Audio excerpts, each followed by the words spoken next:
tech stuff and mics and how we're going to do this podcast and all that stuff, good stuff. And yeah, just lots of calls with Jeff this week on sort of organizing our direction and bonding curve stuff and whatnot. I think that's more or less the stuff. Also, a few other people getting involved, like there's this Act Now fellow. He's got a lot of experience with DAOs, so he's joined our community. And one interesting thing about that is they have an existing community of 15,000 people. Their project kind of went belly up because they ran out of money. So he wants to bring that community over to Giveth. So he's already put in the request that Danny might have seen, and I think she's interacted with him. But basically wants to bring some of those campaigns that he had on his Act Now DAO site to us. And this fellow also is interested in interacting with people like Jeff and so forth, because he's got a lot of experience with thinking about token bonding curves. So it could be a good asset for us too. I'll pass it off to Chris. Yeah, we're still doing check-in, right? So we're a little bit late because of an Aragon DAC meeting. So I worked quite a bit more on Aragon this week. Griff's probably going to give an update on that in a second, so I won't. For Giveth, I filled in. I adapted the role sheet a bit, so I tinkered with it a little bit, and I also added some extra roles that are linked to the wiki. So we'll get that to that in the next meeting. I updated my roles, commented on others. I did the regular community follow-up of people, social media follow-up. I reviewed Eli's funding article, and he's rewriting this because there was still actually a lot of work on this. I reviewed Adam's DAI article, which was already great, so that was an easy one. And then I had a call with Kai and Josh to push the wiki live. So the wiki update is now live on wiki.giveth.io. And I held the comms call. So that's mostly the work I did this week for Giveth. And I give it to Griff. Yeah, definitely this week was clouded by all the Aragon DAC fallout stuff. The big piece, let's see, was that we got the funding from MakerDAO went to the DApp team for their DAI integration, but it's good to close that thread, and showed them how to use the DApp, which is cool. And so Rich will get the notifications of where his funds go and all that stuff, which is fun. And I worked with Jeff a little bit on block science articles, reviewed the DAI article as well. You know, went to some meetings and that kind of thing. Tried to touch bases with people I felt were out of the loop. Did some meetups and just talked to people in Chiang Mai about all that stuff. Actually, I did set up a legal entity in Switzerland just for shits and giggles, kind of. So that's going through the works, and also talking with Bernd about legal structures for a potential token bonding curve, like token sale, doing research on the legality of creating a token for token bonding curve. And what else? Doing a lot of work trying to find someone in Barcelona to set up our new Giveth office.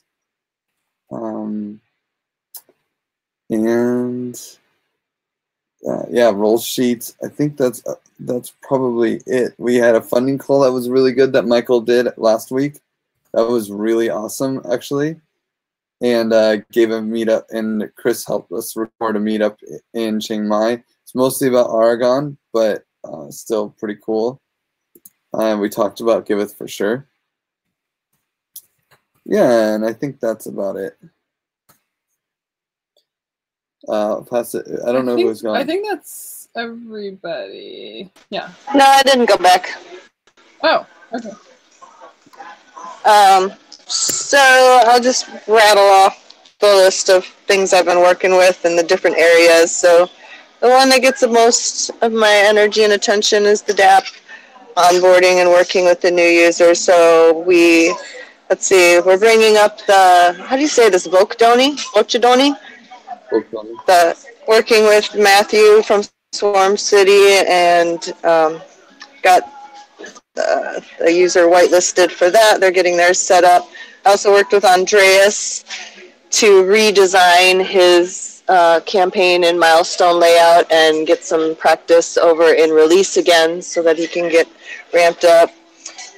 Helped Magenta at Bloom. She's got some funded milestones, so helping her get hers all set up.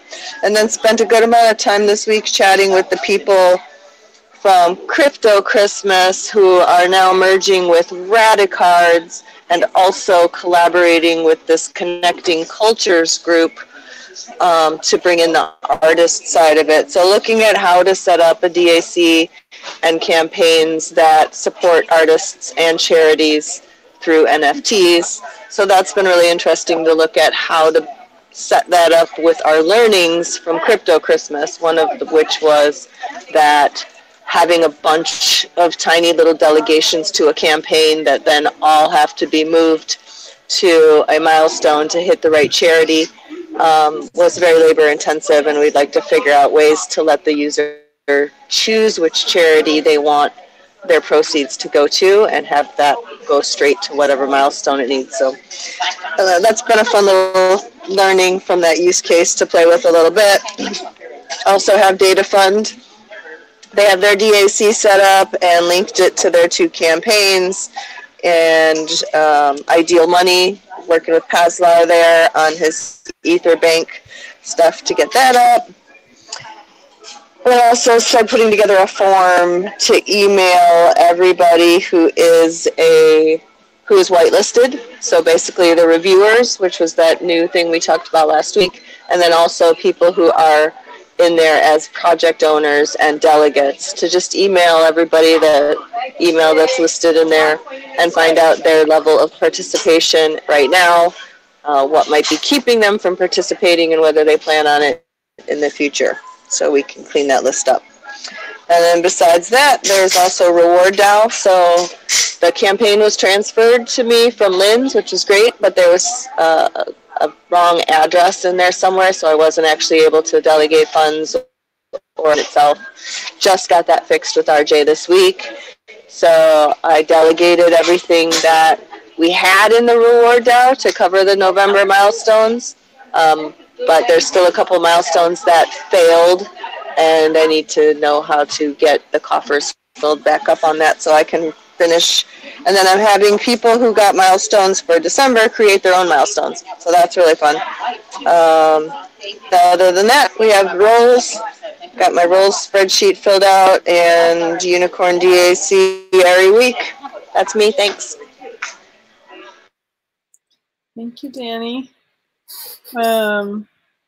So, Michael, do you want to talk about this issue prioritization Lumio? If it's not necessary to talk about it, you know, people can also just bring up fireside chat topics. Well, I'll just say the one tiny. I mean, I think everybody knows how that kind of drill works now, but the only difference now is, like I said at the beginning, was that I've now indicated whether it's a bug or a priority, or sorry, a feature, so that people can see the difference. And I just know, I've seen, looking at the results so far, it seems that everyone has prioritized bugs, which I think is a good way to go. But of course, it's everyone's decision to make. But I'm happy to see that we're kind of clearing up the bug backlog. So other than that, I have nothing else to add there. I just want to say, to add to that, every time with ranked choice polls, I've had to vote before I can add an option. So I hope that people are not feeling frustrated or by like not being able to add options. Like if you want to add an option, you just have to go through that step. And yeah.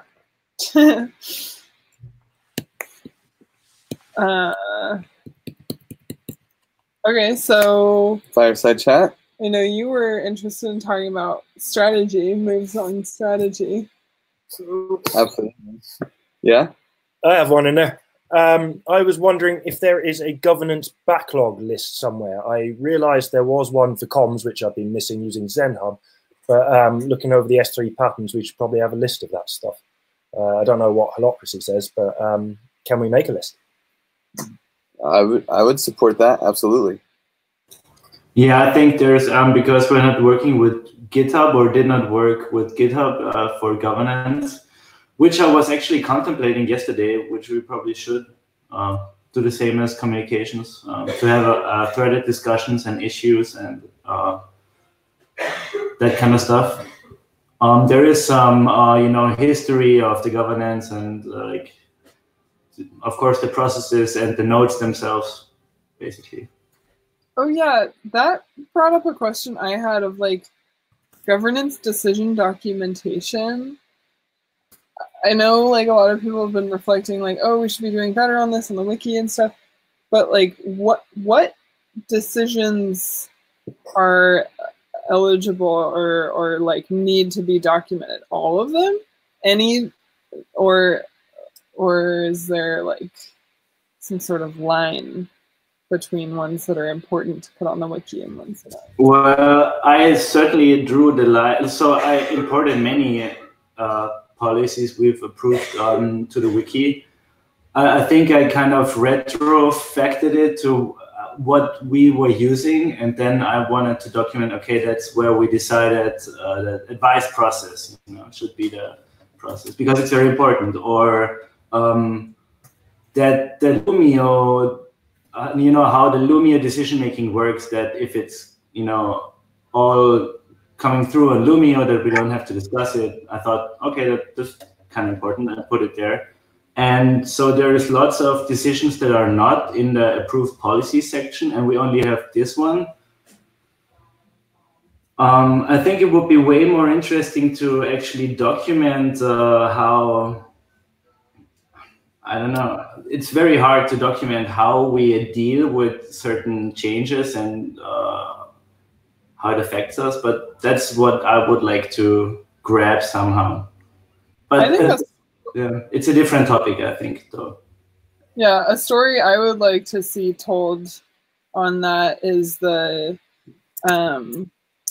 decision to stop the split of donations, the 48, 16, 16, 18 or whatever, split of donations. Like we made that decision in a Gov meeting sometime last spring. And it's one of the ones that's been brought up the most as like people being like, wait, does that exist? Was that decision ever made? When was it made? I don't remember it being made. Even myself, I was like, wait, I had like this amnesia about it. And so I think that would be a good one to like tell that narrative on the Gov decision. Yeah, but that is, for example, one that you were not there yet when that split first came, so that's probably why you have amnesia. Yeah, but there was lots of people that like were around and still are like amnesiac about it. So yeah, I mean, for that particular one, I think it's not. Is it still relevant? Because we said back then, as far as I remember, well, if the DApp works as it should work, we can do all that kind of stuff in the DApp by Mm-hmm. I just feel like a juicy kind of moment in a decentralized organization's life, and so that's if anybody really is keeping our stuff to learn from it, I think that would be a teachable moment.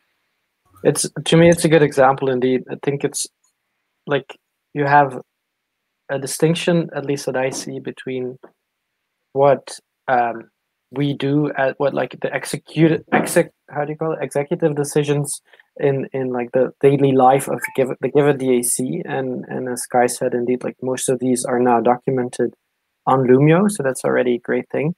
But then it would also be good to like extrapolate out of that what are like the bigger things that happened, and what were the learnings from this. So that is actually what I see that is modeling the DAC, and that should be like the elements that we should write down under governance, and that can be wiki descriptions of what happened, and that can be Medium posts, and it's probably going to be both. But seeing that more, and like indeed like the experiment of having the split and to what that led and what we learn out of this, that is indeed a perfect example of something that could be documented. I would like to see a whole lot more like posts like that. Yeah, I big time agree on that. Everything you said.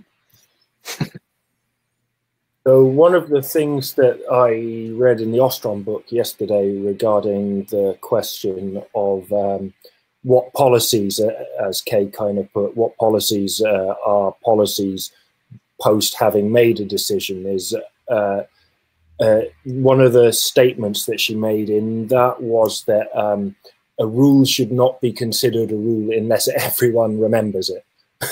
It's kind of one of those things. So it's a iterative process. Did we do that? No. Okay, cool. Have we changed it now? Yes. Okay, and then come back. Did we change that? What happened? I don't remember. Oh, it was this. Okay, do we still feel the same way about that? No. Okay, let's change it, you know. And it will just keep going around in loops until it eventually settles. Good or bad news, but well, I mean, I don't think anyone does. Anyone want to go back to a split, like an automatic split? No, I don't think so. About it, but I think maybe no. But it's more about the documenting of what happened and why we did from it, so that future DACs, and that was more the point, I think. Oh yeah, I feel it.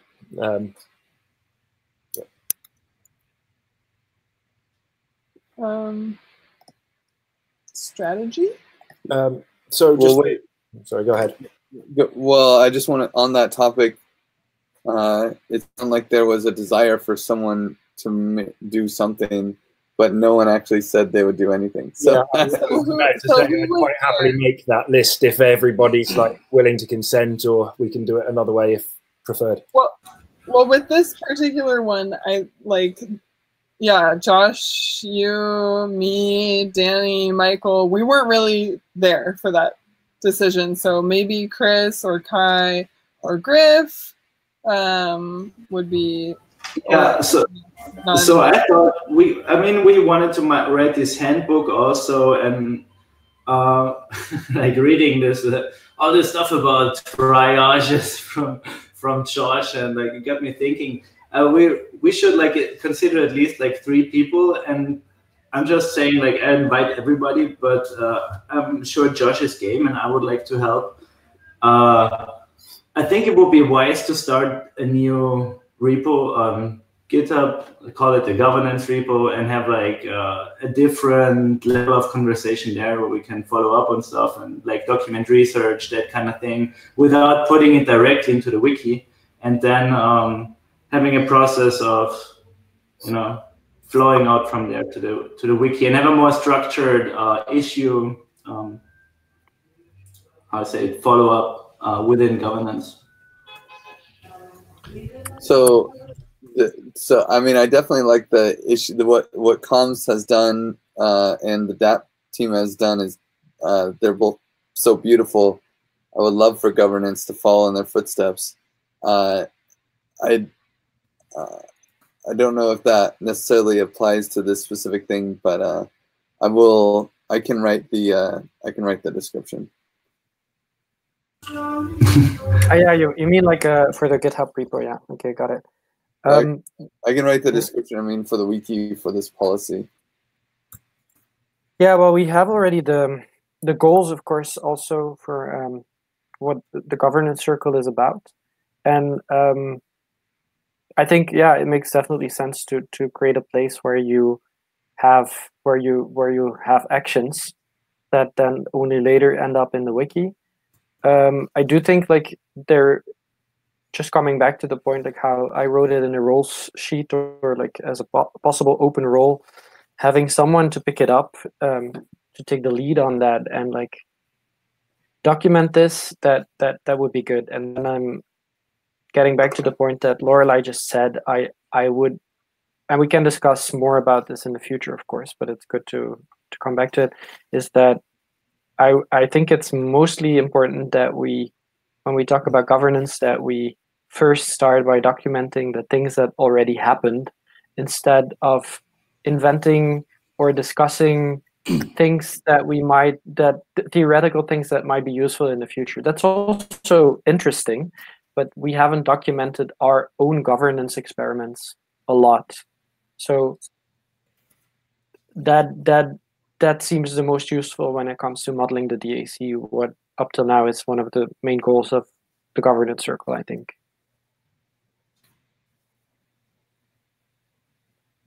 But that is I'm just putting it out there, actually, especially for Yukai and Josh.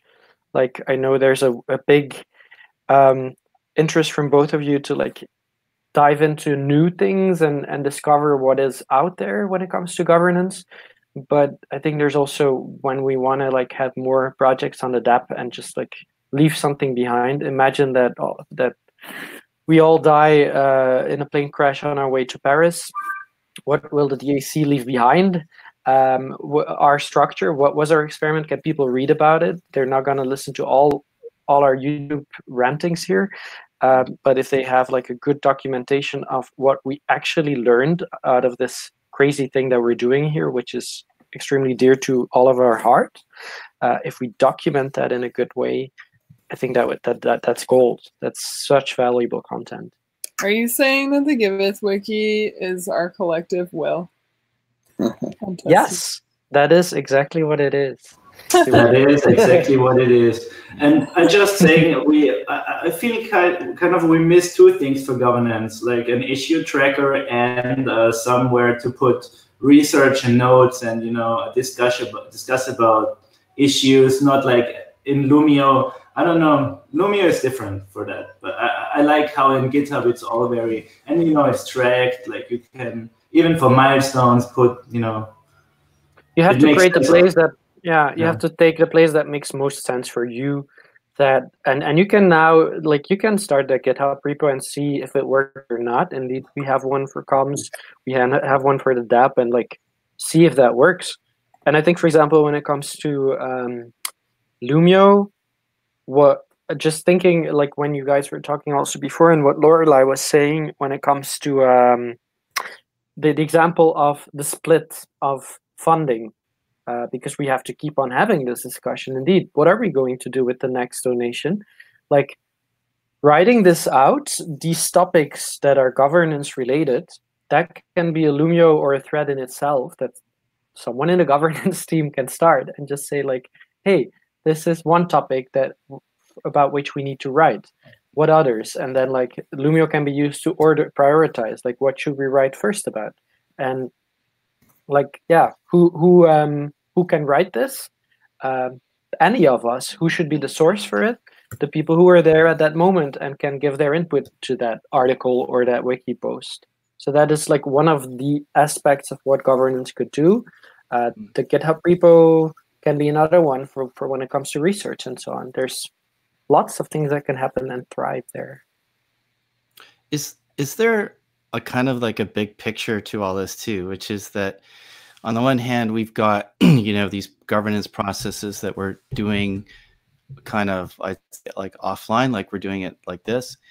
And then how that connects to the DAOification and the token bonding curve work. And that is there kind of a goal that eventually the learning that we're doing kind of offline mixes with what we're trying to build down the road, and that the two come together so that the learning kind of merges. So I'll give you an example, which is Jeff was talking to me. We're talking about token curation markets, and he was explaining it, and I was saying, well, the kind of the way we're prioritizing DApp issues is very similar to the model that he was just describing, whereby it's a continuous process of reprioritization of the list.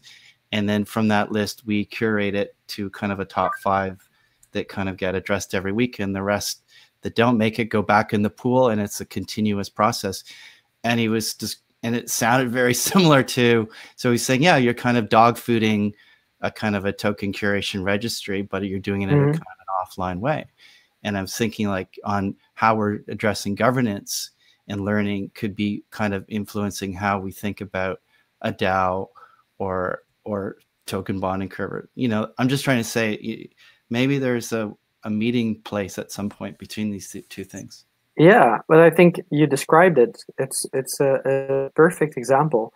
So what Jeff, as far as I see it, again, what Jeff is doing, and the research on token bonding curves and so on, that is governance experimentation that we can document for DACs to use in the future. The thing that you're doing with the DApp is a specific execution of decision making within our Giveth DAC.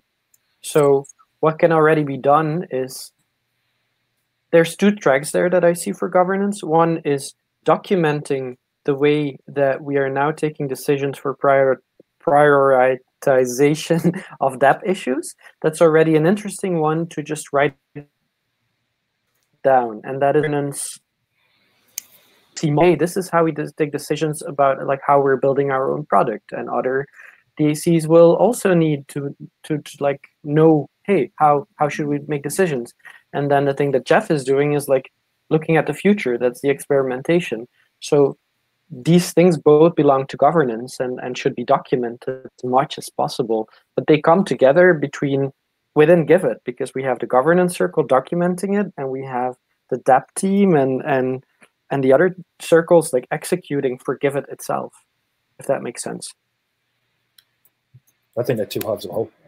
Is it Buckminster Fuller that said, that might be in my head from Kay, taking the piss out of me yesterday, but what was it? It was like you build the tools and then the tools shape you, something like that.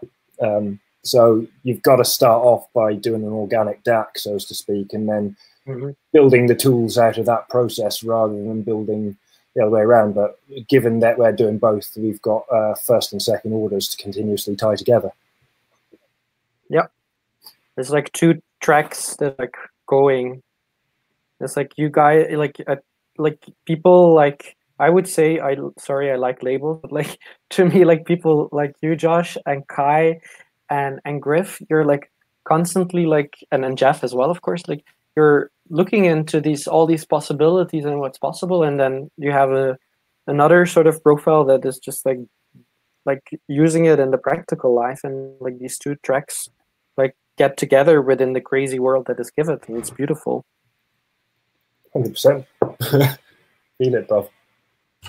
Yeah, I mean, it's very interesting. Like when researching all those, those handbooks from organizations that actually did already some, it's funny, I couldn't find one that did not have in the first, like they always start with the values, and then it's like to make the world a better place. I swear to God, like and they're like, the ones are consultant agencies. The next is maybe like somebody like Lumio making a handbook, or GitLab, but they all have like, so we are very at home there.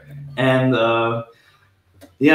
it would be awesome to document this better. We have a very high need from different people, but I think I'm also mostly interested in like you want to have a community or make a community, or something is bothering you and you think, hey, you should do something about it. Here is a good,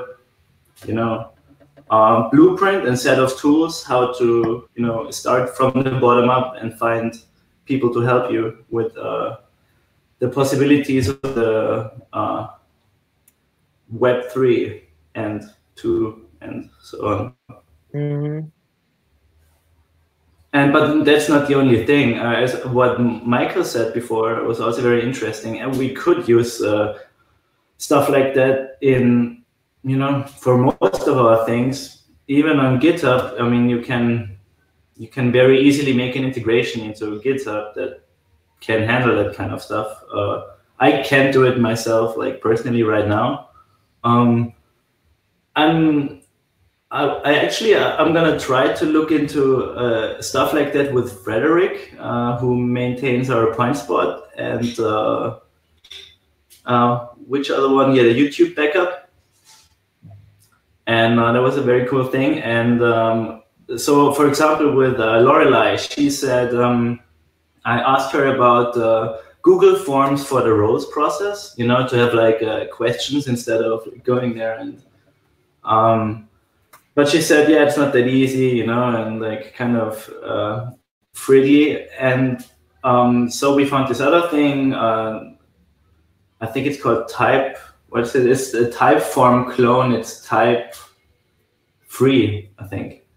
And it's something you have to self-host. And I'm setting up my laboratory server right now. So I'll have a place where we can run different, because there's many things that are enabled by tools, I think.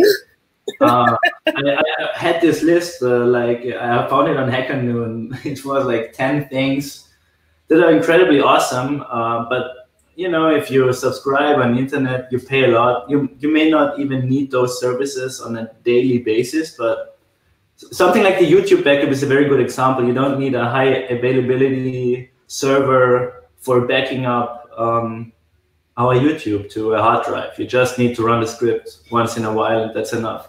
And so we will be able to run more of these experiments. And I'll try to find more developers that are interested in this kind of, you know, I/O thing, you know, coming from Riot into GitHub, going to Aragon, going to our dev, you know, it's all possible. It's just, and it's not even hard. And it's so I'm just saying we should be open to making more. And I think that got a bit lost in social coding. I really liked when social coding was more about this stuff, like making the point spot for example. Yeah, and actually that I don't know if we still need to discuss long about the governance, but it's linked in the way what you're now just saying. Like, you liked when this was more in social coding. I just got a message I see from someone like who wants to. It's Enlil, who's been in our community for a while, and he wanted to like. Also, he came with an idea for an experiment that is in a way linked to governance, but it's more linked to social coding actually. And I said, and he wanted funding through the Unicorn and the AC. And I said, yeah, well, probably best to talk with Bowen to like see how this could link into what social coding wants to do. And his immediate reaction is, I don't know what social coding does. So it's like, I hope that is something that soon will get a little bit clearer, because that's like that part of our engine that is a little bit slowed down right now. And I think there is a link between governance and social coding in the sense that there is experimentation. And I guess the more technical part, or the more coding related part of experimentation, should go into social coding. But except for Etherbank, not a lot is happening there. So I hope that we'll gain some more traction soonish. Well, I've pointed the hackathon fellow there for Tuesday, so hopefully he'll turn up. He's supposed to turn up to this one, though. No, but social coding is good for that one, yeah, for sure. Sorry, go ahead, Griff. I think just like when we were social coding, a lot of these things like dev time requires money sometimes. So like I think just the shortage of funds in general, and the focus on maintaining the core team as opposed to funding a lot of other things has probably taken a hit out of social coding. Yeah, that too. So, what do you mean, Josh? Cop out? I just think it's all on the tin, mate. It's like looking at baked beans and going, "What's in the tin?" Social coding. What am I going to find? Coding socially. Yeah. I don't know what it does. Whatever you want, it's social coding. But that's me. Sorry. No. Yeah. See, there are people who get it. It's really about all of that stuff, and social coding. supposed to be, you know, for people who want to learn more, who like to experiment, who have a question, whatever, and mostly, you know, construct the tools we need, like the little ones around our operations. I mean, we have ones that are more successful and ones that are less successful, but they're all very interesting and unique. And I think we did a lot of like these small software projects, like the Point Spot, like the Wall of Fame, you know, that are kind of interesting. Definitely. I mean, as far as the Wall of Fame goes, it's like you know, nobody really uses Ethereum. Like there are users still, so it's kind of like you have to. If you don't have a really crazy need, you're not gonna go there. But yeah, it's it will get more. Yeah. I think it's true. Like, yeah. What? Sorry. What? I was just wanting to. Well, I was just gonna say what Griff said, and Kai, you as well. It's true. Like right now, because yeah, there's scarcity. It automatically makes that social coding is less thriving. If ETH goes back up and there's more funding for us, probably that channel is also going to become more active again. But still, I think if we have more. In this period of not having a lot of funds, it would be cool to define a little bit more detailed and not saying like just like, oh, it's a place where people go to like code socially. Like, how does it fit into the bigger Giveth picture? Here's an idea. Why don't we try and indoctrinate this Stefan guy when he comes, right? Like, make him feel be a friend, and then see if the Odyssey hack will defer their devs to social coding for the spot to meet up and talk about Odyssey hack stuff. That would be fantastic. Because I know he's got 100 AI fucking guys in a room on the 4th, which is exactly why I'm going over. Play participatory games with AI tribes, sounds perfect. But like, if we can get them to funnel with us and we can funnel with them, i.e. if we share news about their hackathon for Kim in that respect, maybe Stefan from their side will push people towards us. Mm-hmm. Yeah. I mean, the other opportunity is, you know, in times of scarcity, that's when people are hungry, right? So when you're hungry, you tend to get innovative too. And I think social coding, I don't think we've done this, but I think we could have a whole brainstorm just around social coding and how to make it fundable, because I think it's very fundable. Like you could do some pretty cool stuff in terms of like kind of having like a mini online hackathon or something whereby, let's say you sort of compete for the project that gets some funding, and you try to get other organizations to participate in this kind of prize money, and they donate so many ETH towards that prize. So you get bigger organizations donating, you know, 100 ETH each, and it goes towards social coding. And then there's kind of a winner or multiple winners, and then they get funding for their project. And that just is a continuous cycle that happens all the time. Some, you know, ideas like this that kind of provide a mechanism for funding, make it exciting, get people engaged, that kind of stuff, I think could kind of take social coding kind of to the next level and kind of make it stand on its own 2 feet, rather than, you know, having to worry about, can we push some money over to social coding. But that community just matures into something that's kind of like, you know, like the, you know, going back to the original idea of the DAO instead of the ICO model, where people put money into this pool and they vote on what they think are the best projects. Well, you were posting about Moloch DAO earlier, weren't you? So you get like Ethereum Foundation to try and push something to there to go and spread. Yeah, I like your ideas. But do you guys know about the block termship? Yeah, the block termship was exactly that. It was a previous iteration of that. But just like, you know, it got into this time when like it was in the summer for one, and you know, like ETH was like dropping like hell. So it got, I would say it was very cool start, but in the end it kind of, you know, like it's, and you know, it dragged until at least 1 month for everybody to get paid out. But you know, okay, maybe you can see that coming. With crazy technology. But yeah, so we actually have that. So, Okay. but we should try it again. You know, make a Yeah. new partnership.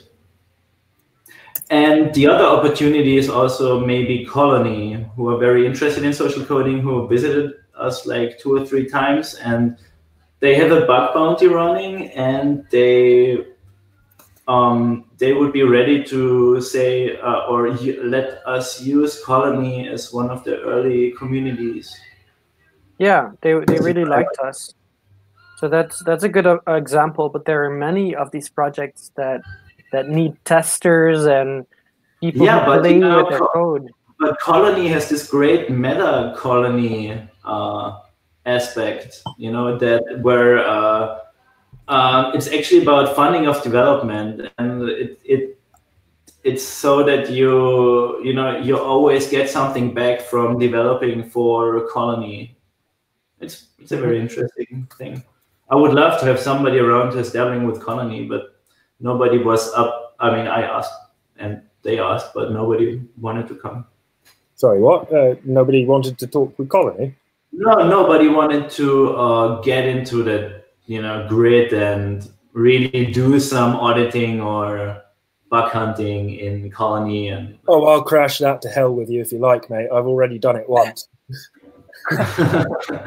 Their first one, I did a review, and they ended up telling me not to post the YouTube review in case people thought that Colony was just a big Kanban board, which is what it was at the time.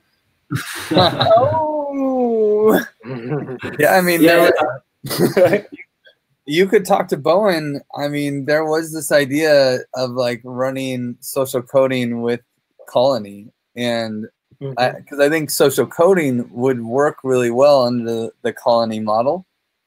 Yeah, that's what I thought. So I brought like the Colony guys in, and we had a few talks. It's just it got a little quiet because they have still not released. They wanted to release end of year, and so I think it's around the corner.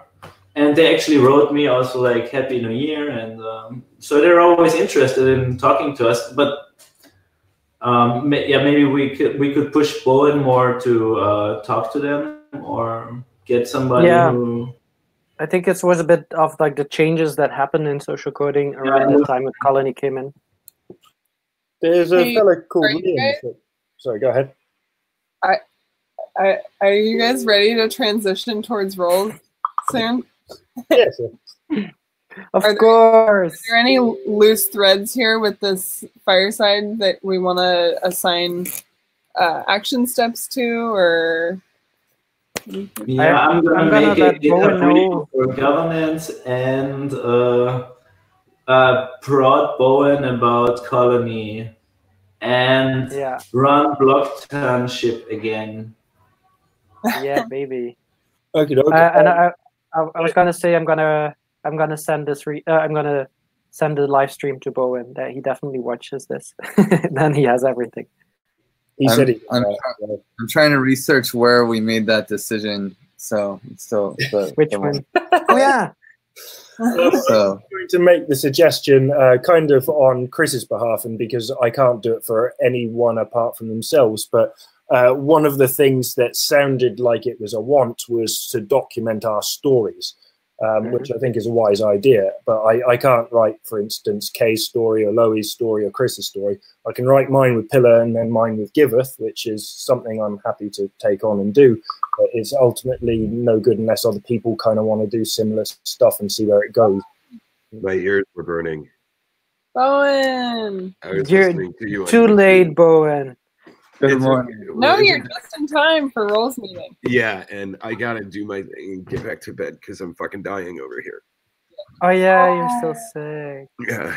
Hey, no, but to come back to your point, Josh. Yeah, I think that would be great. And I think mostly the want is not so much just the personal stories, or yeah, I think it's great, of course, to write down your personal like interactions with Giveth and with Builder and so on. That's extremely valuable. But there's also a want for the governance learnings and so on. But I think around that. And so if you want to run with that, very welcome. And if you don't, we're we could do it together in the sense that with the evolution of Aragon DAC, I will also have more time again to document more things myself for Giveth. So I'm also very much up to help with that. Cool. That's we'll see if we can get the ball rolling, and hopefully others will follow suit then. Should we check out of this one, Lorelai, and check in again, or what do we do? No, we're not going to check out of Gov, nor are we going to check in to roles. We'll all check out at the end of the roles meeting. Maybe I can stop the live stream for a sec. Then we have 2 separate meetings. Yeah. Sure. Okay. That sounds good. You should just watch a recording. Yeah, I will do that. But I came for the roles thing, hoping that maybe I could. I think I'm front loaded because we're doing this alphabetically. So. Yeah.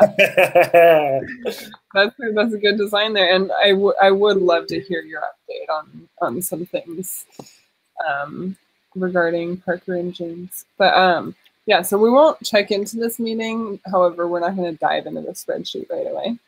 I want to play a game, and it's not the Rose game. It's a different one. This game is called Magic Mirror. So we have here with us a magic mirror, and this mirror is magical because it can see what you can't see. It can see what's behind you. So when anything is facing this magic mirror, you can see the front, face, which you see reflected back to you. But that mirror can also see the back of your head and the small of your back and all of these places that you're never able to see. And so we are many-faceted people, and oftentimes we have qualities or dynamics that have one face to them that we see, and we go to examine ourselves and look in the mirror and go, oh, look how this thing is looking on me, and it's hard to see the other side. But the magic mirror can see. It can see blessings, and it can also see the curse behind it, and it can see a curse and it can see the blessing behind it.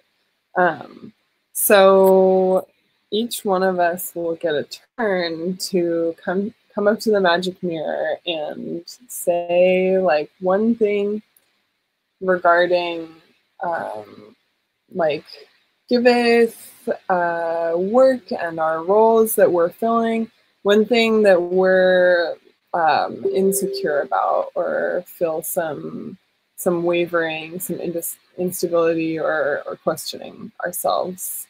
And the magic mirror, which is the collective of the rest of us listening, will see the other side of that coin, right? Like, you may be seeing this challenge and this thing to be insecure about, but there's always another side of it. Like, man, I am like, oh, I'm so hasty sometimes. And gosh, sometimes I just like mess things up with how quickly I do things. And I feel bad about it. And then the magic mirror might, through the rest of our voices, reflect that. But you get things done so efficiently. It's amazing. You can push something to be finished faster than anyone else we know. So that's the example. I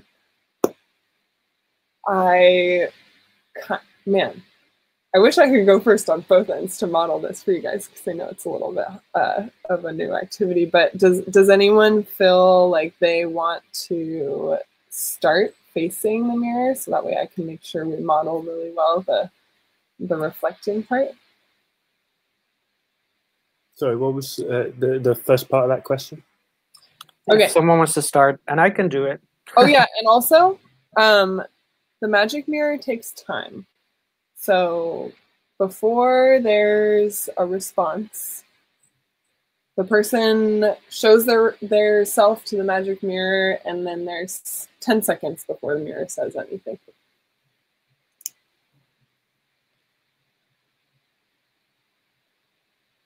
And Chris, you're welcome to go first if you want. Yeah. So what right now, so I'll do what I think that is the idea here, and just correct me if it's not the thing. But so the thing when I think about Giveth right now, what I think that I'm doing wrong, or that is a thing that bothers me about my own behavior in Giveth, is that I know I can have especially when I have strong opinions about something, I can dominate the discussion, and I can be loud, and I can try to impose my own opinion. I know I do this, and I do this because I believe in why we're doing it, and I think I'm saying the things because I think it will benefit the greater good, but it will make people who are less extrovert, it will make them shut up. So that is what I see when I look into the magic mirror, if I did it correctly, Lorelei. Very good.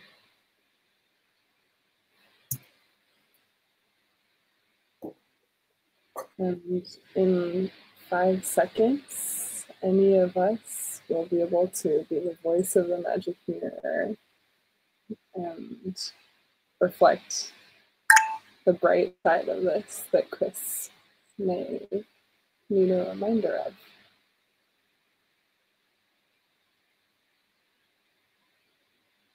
Okay, I'm gonna go first, and we don't all have to say something, maybe just a couple of people.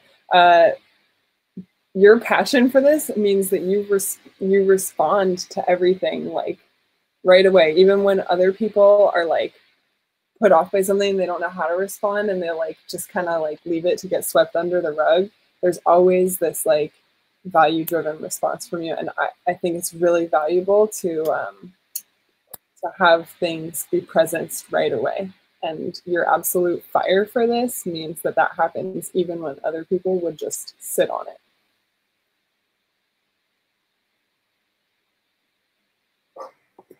Same.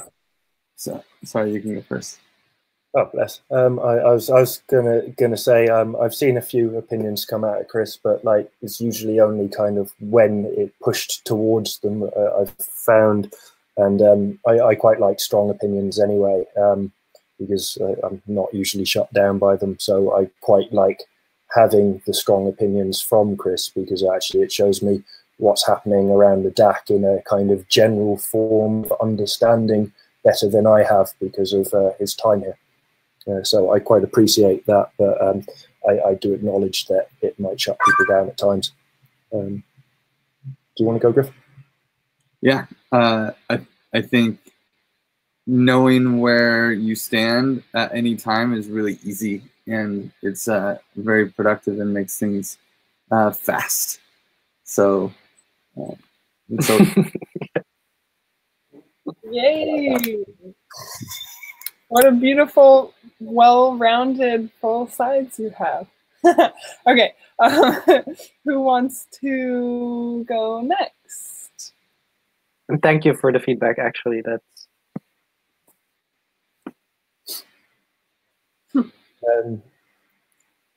yeah, I'm happy to go next, I guess. I'm generally uncertain where I stand in Giveth, but I'm no stranger to volatility, so I may understate things at times that I do feel strongly about, so perhaps slightly opposite to Chris, although I'm not really too shy of hiding that I'm shutting down. I'll just withdraw a little bit, come back, stuff like that, I feel anyway. So yeah, I have no idea where I stand usually, but doesn't make me feel too bad. Mm. Mm-hmm. The magic mirror is gathering wisdom, all its perspective, and now the magic mirror has a voice. If I hear it somewhere. yeah. I think I can say something to that. The way how you express yourself, Josh, is always in a very, first of all, in a very eloquent way, and I love that so much. And in the sense that you often make me look up words, which which is so fun, and it's, to me, this is related to this point because you bring nuance in your words, and there's a lot in your words, and you make me think, and the fact that you, in that sense, sometimes maybe do the opposite, like of me, of just like saying something very gently, that is very nice to see, and to it brings a lot of warmth into Giveth, and a lot of wisdom, and that's, to me, something that you really truly bring into this community. And because we're a value-based group, because we're a community, I think that is fantastic, and that is what you make me think of when you say this. Thank you.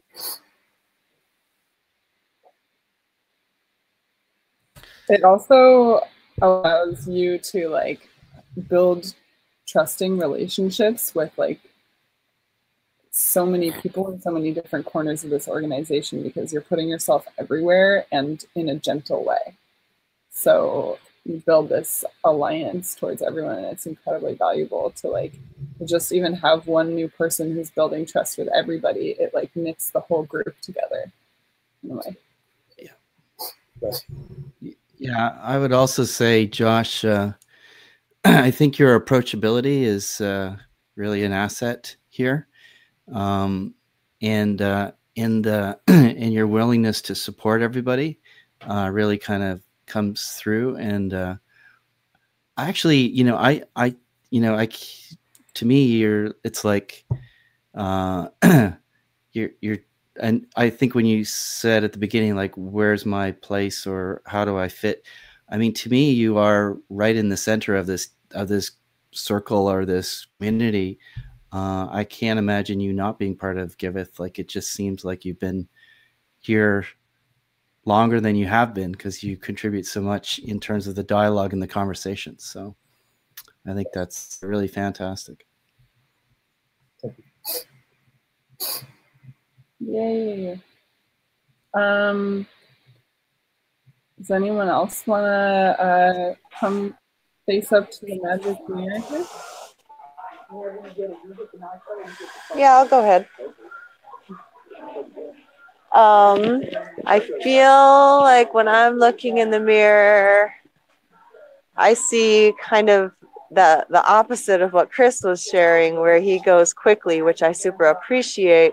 I feel like I go so slow. Like when something comes up that I have to identify my position on, I need to step back and look at it from a lot of different places and check in with voices and perspectives that are different from my own, and really feel like I've considered things before I speak or act or produce. So that's one of the things that's very challenging for me, is sharing with Michael this morning. I feel like I'm putting so much energy and attention into things to grow that intrinsic aspect and be able to have confidence and speak my position. But it just takes me so long to get to where I'm comfortable expressing it. And I feel it leaves me in a place where I don't feel like I have a lot to show for what I'm putting in. Yeah.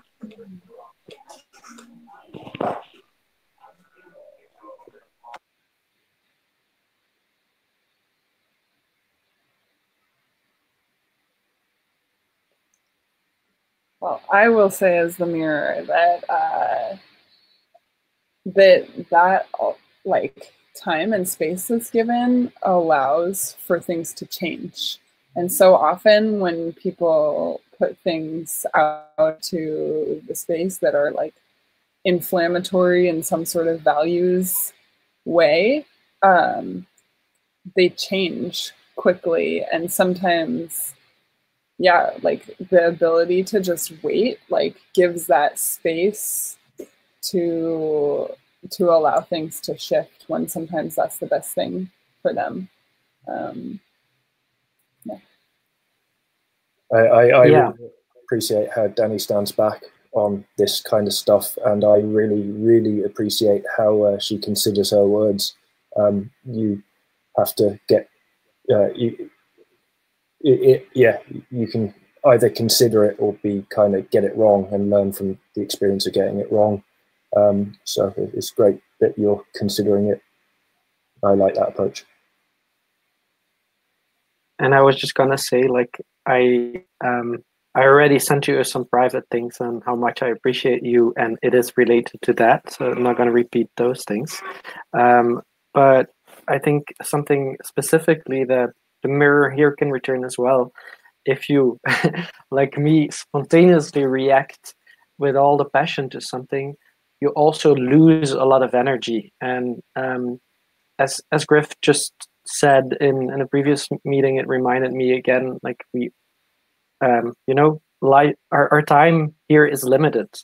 So it is good sometimes to just like step back and reflect and take the time and not like spend all your energy on something that is indeed shifting all the time. So I think it's a beautiful thing that you are able to do this, and it's what makes you such a beautiful person.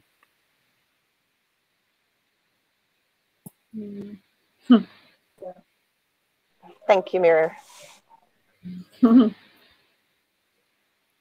Okay, Magic Mirror.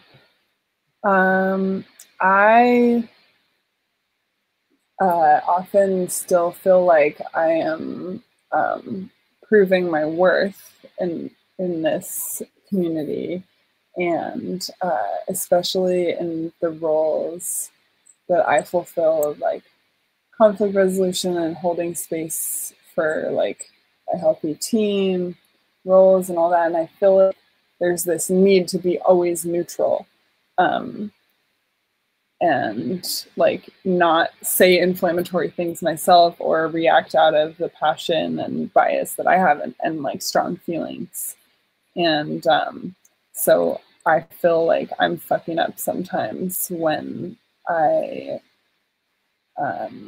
like speak from or act from a place of like really emotional response.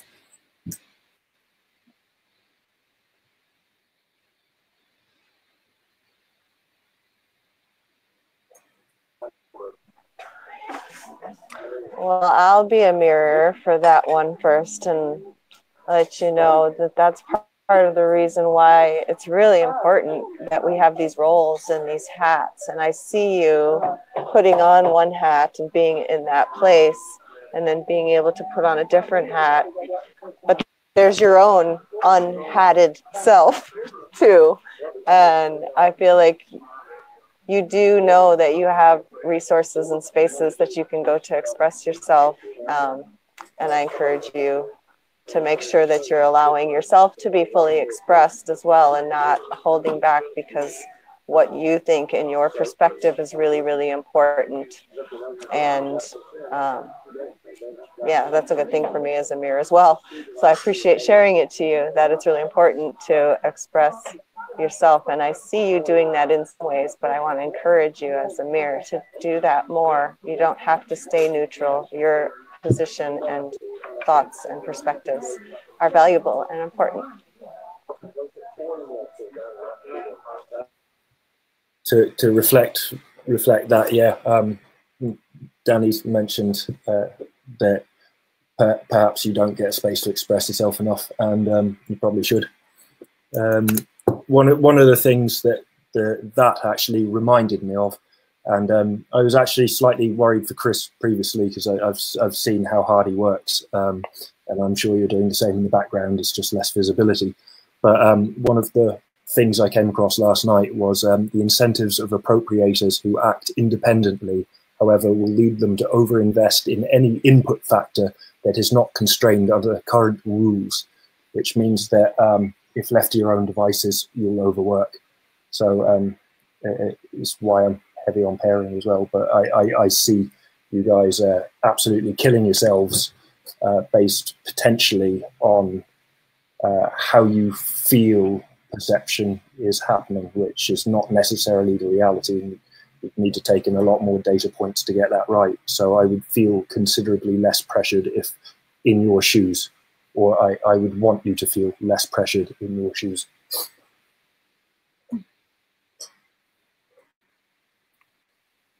I can go, but I don't know if I don't want to talk every time, so I don't know if someone was about to speak. Yeah, I was about to speak. I was so distracted during the initial explanation that I refrained from speaking, but I'll be the reflection and mirror. I think I understood it now.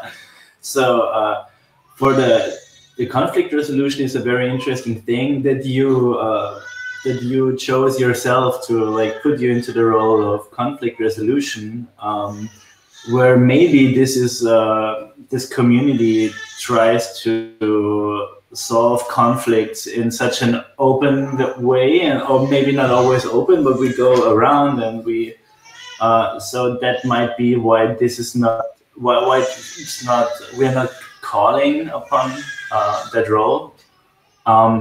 And so I would also encourage you to please be vocal and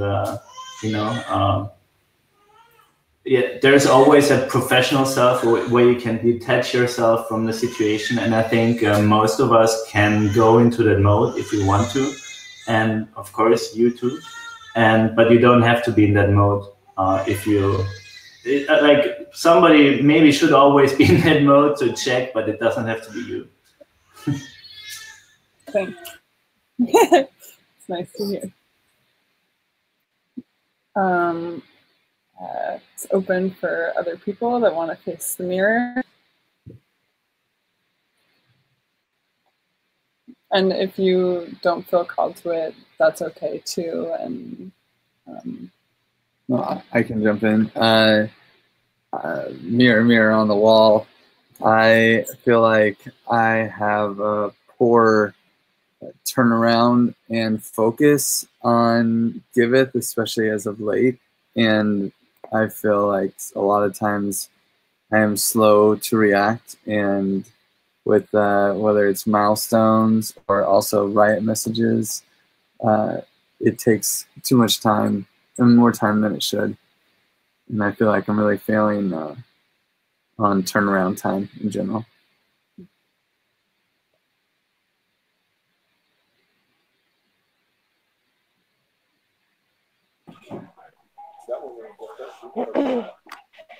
I'll be a mirror for you for a moment on that one, because I know seeing so much that's happening in so many different areas, and knowing all of the different things are new that require your specific skill set and expertise to fully be focused on them, that there's a lot of areas that other people can step up and support in the Giveth, and I know I'm trying to do that as much as possible, but I'll lack of response from you, and I do my best not to give things to you because I know that your time is so much more useful where you're spending it, and I have complete faith that when you look at how to spend your energy and where it can have the greatest benefit, that you're choosing that, and all the rest is going to work out just fine.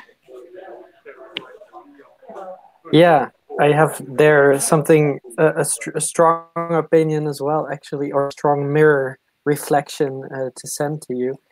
I think you should definitely not blame yourself, and that you have a very, you know that you're charismatic and a person and a strong voice. In any case, you attract people, and so actually, like the fact that sometimes your voice is less strong in one of the many things you do can create also opportunity for other people to like let their voice be heard more, and actually will lead to like this Daoification and like this de-ACing of the things.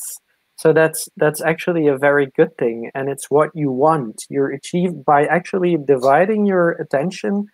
You're enabling what you want to have, and it's more voices that come in, and there's a more diversified mix, and it is exactly in that aspect that I wanted to tell you now that angered me in Lewis's response when it comes to the Aragon DAC, because that is what anti-fragility is also about. It's like that that we become like this living creature, and it's not just Griff, it's not Griffith, it's Giveth. It's like it's thing that lives, and all these things that you like give parts of you to, they live because the energy that you give to it. But it's like it makes it more powerful. So I hope that makes sense. Yeah, every time I can't get a question answered by you, I go and try and get it answered by somebody else, usually multiple somebodies, and then it strengthens a partnership with me and other people. So it like strengthens the web when you neglect us a little bit. Yeah, I don't think that there are many people that can octopus quite the way that you do, Griff, and I don't think it's no bad thing either, as outlined by Chris in the creating space and stuff. I'm actually very, very glad we got to speak to you when I met you in Berlin, because I actually got to know Chris better that way, and here I am, so it worked out. And I have seen from the opposite perspective that those that do the strange attractor types like yourself end up being put. It's just because people are following. If you've ever seen The Life of Brian, it's exactly that. And yeah, you're doing quite a good job of facilitating or enabling a murmuring organization. Thank you, Mayor.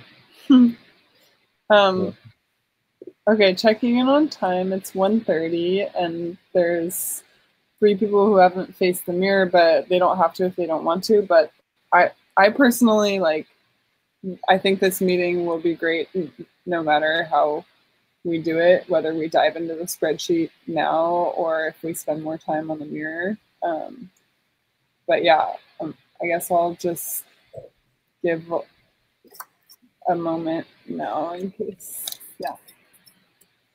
someone I mean, I can try. I mean, this one is one I think I've shared with a few people already, and it's sort of resolving, but nonetheless, I'll say it, which is, I guess, in Giveth, in the Giveth world, I think one of the things that I felt conscious about is the understanding of the Giveth universe, whether it be the governance processes or the terminology and some of the technology. There's times when I've sat in meetings where I've sort of felt a little, I wouldn't say, like, I don't like to use the word stupid, but a little bit like, whoa, like some of the stuff is just like going over my head, and I'm like completely lost and feeling like a little bit insecure that I should know some of this stuff, but I actually have no clue. And then after the meeting, I'm like Googling for the next 30 minutes, trying to catch up with all the words that I'm hearing. So that's something that's definitely affected me, especially earlier on. Maybe I'm feeling more confident in that I don't know and shouldn't be afraid to not know. And working more at trying to admit what I don't know and then reaching out to try to find people that do know the answer. But definitely I felt a little bit insecure about trying to, like, maybe there's things I should know, but I don't know.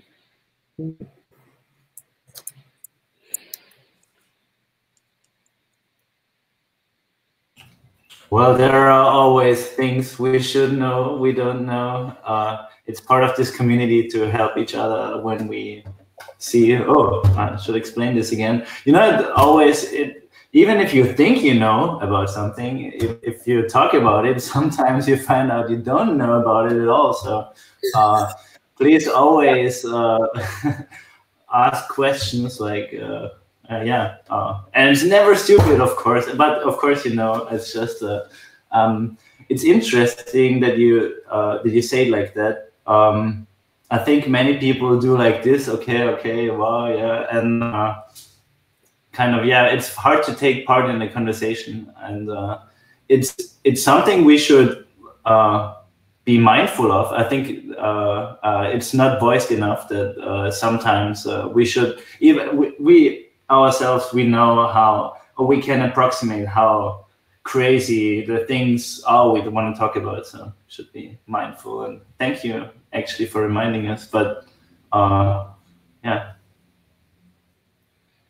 There's this funny concept called the Dunning-Kruger effect that basically there is a parabolic curve between how confident you are on a subject and your actual, how confident you think your knowledge on a subject is versus what your actual knowledge base is. So the less you know, the more confident you are that you understand the topic. And as you dive deeper, you realize how much you don't know about a topic until you get to the bottom where you think you're an idiot and you have no clue what's going on. And that's when you actually start becoming a master on the topic. And your ability to traverse this curve is showing how much you're learning and how quickly, and the curiosity and steadfastness to continue learning despite losing confidence in your knowledge is showing how much you actually are learning and how quickly it's coming. Well said. Thank you. Yeah, and I think what you're saying, this like not being an expert, well, I've heard it a few times already in this blockchain community, and especially in the Ethereum community, and it's what made me feel welcome. And I think that helps you grow as a person. And I describe it time and again as vulnerability, and daring to be vulnerable and daring to say, I don't know this and I don't get this, because indeed, it's like Riff said, that's when you learn. And that is, I've never ever learned so much as in the past year in my entire life because I know nothing. And that's so nice. And it's appreciated if you ask all these questions. So like, yeah, the moments that I felt most vulnerable and most insecure are the moments that I learned most, and it's most of it happened in Giveth. So feel free to ask anything. Feel very welcome. Great, thank you. Anybody else want to speak to the mirror? No, but I want to second Chris's thing on Michael's questions. I love them. Thank you for that, Chris. I was trying to note the effect. Nice. Dunning-Kruger.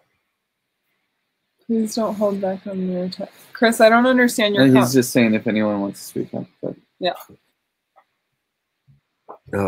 I'm really, really foggy, so this might be short and somewhat strangely incoherent. However, from being so hot on the idea of picking up social coding and working on that, from somebody who has a definite good deal of social anxiety, especially when it comes to like phone calls and things of this nature. It's so much easier for me to just type at people. I think I use my phone like twice a month for anything other than texting. It's kind of being a part, and like the thing I'm trying to get across is that like the actual interaction for me is much easier if it's just like one person and in person, or like maybe two people are in person, but like a lot of times it just it gets me flustered, sort of kind of like I am at the moment, and I'm sure being sick isn't helping, but it has led me to like get really good at typing fast and being able to carry on multiple conversations at the same time online, which is super useful for this particular thing. And it also, I think it kind of opens me up to being able to talk to other people that have the same issue. Was that about right? Okay.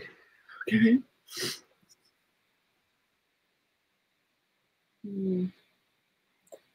Okay, I love this about you, Bowen. Actually, I feel like because your nature is more like it's easier for you to connect like on a smaller scale, like one-on-one, and more like person to person and even in person. Like it's made this like coziness that I feel towards you. You're like always this comforting person to talk to. You're one of my favorite people to like call up and work with one-on-one. And in the very beginning of me being involved with Giveth, I came and stayed at your house when I didn't know you at all. And like just the like, I think that people who aren't super extroverted and like don't push themselves out into like big exposure social situations, they make like those one-on-one connections so much more meaningful. And like just friendship with you is like always made me feel really good about Giveth, because you are that type of person.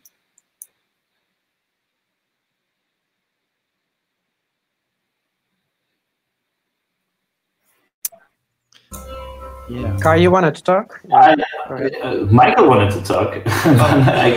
Oh, it's okay, Kai. I will, but you go ahead first. I just wanted to say, yeah, maybe two things. So for one, actually, good news is like you have to type all the time, and it would be crazy the other way around. So you know, I did like film production before, and you cannot imagine the time I spent like really on a phone and talking to people and checking back. And I mean, so good thing is you don't really have to do that.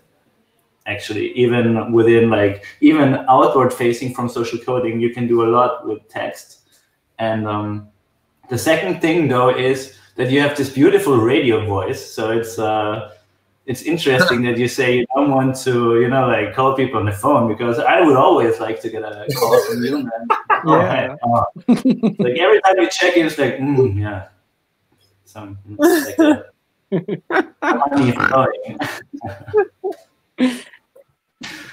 and you know, like you know, we're all we might be quirky, like at one point or the other. And I think that's actually what I like about everybody so much. So.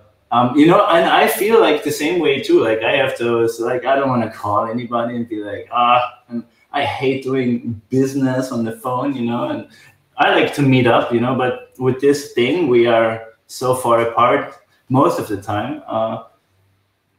Yeah. So one thing, you should definitely try to visit us at one point, because you're one of the like few people that has not come over at a meeting, and so. Maybe try. Yeah, and we're trying to get that sorted out for this year. Because like I don't think it's only one-on-ones or one-on-two. I think like if we have 15 people in a room, you will also feel quite okay, because it's your tribe, man. And with that, I'm finished. I feel very comfortable with you, mate. I love interacting with you every time I do, and you don't generally talk over or jump down on anything. You don't make assumptions. So I just generally like interacting with you. So yeah, group or otherwise, I think you do great. And I would love to do more one-on-ones with you, but I know you're ill. Yeah, I was just going to say, Bowen, just from, I mean, we've started to interact a lot more recently, and we've been in a few calls with people and whatnot. And it's funny, like you say that, because on the, you know, for me as sort of also pretty new, I was actually thinking you so the way in a way, the way you perceive yourself and the way I perceive you is very different, in the sense that I always perceived you as very comfortable talking kind of in a group setting. And it's funny that you mentioned that you're not, because you actually come across, to me anyways, the opposite of how you feel about yourself. So that's an interesting dynamic. And the other thing I was going to mention is that when you're in these group calls and when you're in these conversations where we're talking to, as we did with somebody who's interested in working with Giveth, what I think one of the things that maybe that kind of introverted side bring is that I think you're very conscious of the other people that you're talking to. And so you bring a lot of kind of supportive communication into the conversation. I've never seen you not be supportive of anything that we've discussed together. And I think that warmth is something that you bring into the group and when you talk and as well as the one-on-one setting. And sorry, I have to add one more thing, and that's like the fact what you said, that you got really good at typing really quickly. It is true. It is amazing, and it's fantastic to be in like one of these long rants with you where you just go and go. And I like doing that as well. And it's a very good way of just like indeed being able to do other stuff at the meantime and being in multiple conversations, because yeah, like some of the people here know it. I can already explain by just like when Chris is somewhere, Chris needs to have a separate room. I have social anxiety as well, which some people find strange to hear from me, but I have to be able to run away and hide. So I get that point very well, and but to me it makes communicating with you so easy. So I'm not going to repeat everything that everyone else said, but like it's one of your biggest skills that you're so good at expressing your opinion by typing, and you do it in a very nuanced way. You really made me think a lot. For example, about some of the tensions we had earlier, not between us, but you know what I mean. You bring in so much nuance, and you're able to do that in words written. Not a lot of people are able to do that so good. So that's a huge talent you have. Okay, the mirror has closed for Bowen. Thanks, guys. You guys are too kind. Kai, do you wanna talk to the mirror? You don't have to, but if you want to. It's like 10 minutes to 8. Yeah, we can also move on, but if you want to, I don't want to cut I like it. It's fucked anyways, Guy. Go ahead. It's a really fun thing, but you know, like whatever questions I had about myself or my role in this or my place were all answered by whatever. I don't know. I feel like I was looking into the mirror already, and you know, I could now come up with stuff like you know how I feel like swamped, or you know, I don't think we're that much different in whatever. I will be a mirror for the whole thing. I'll be the big mirror on the ceiling and say that I think we're we're so very different and so very alike, and it's just amazing that this community it's a community for people, and it's for people to work, and I think everybody is coming with so much, with all this integrity and love and you know, willingness to, you know, just work for something different and something that can, you know, make the world a better place. So it's okay, guys. I would love to have a mirror once, but you made me feel so much better that I don't want to start another mirror.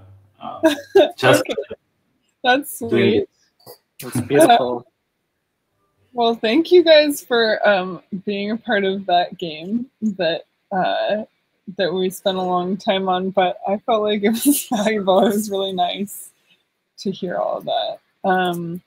And I do want to go into the roles spreadsheet, and I've highlighted all of the roles that seemed like they needed some attention based off of people's feedback.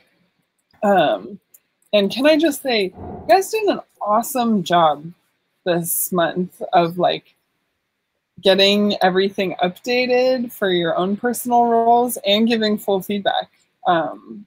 It just really worked out, and I wasn't sure it was going to last week. I didn't have a whole lot of faith, and I think people are just actually getting the hang of it now, so they aren't needing to do it.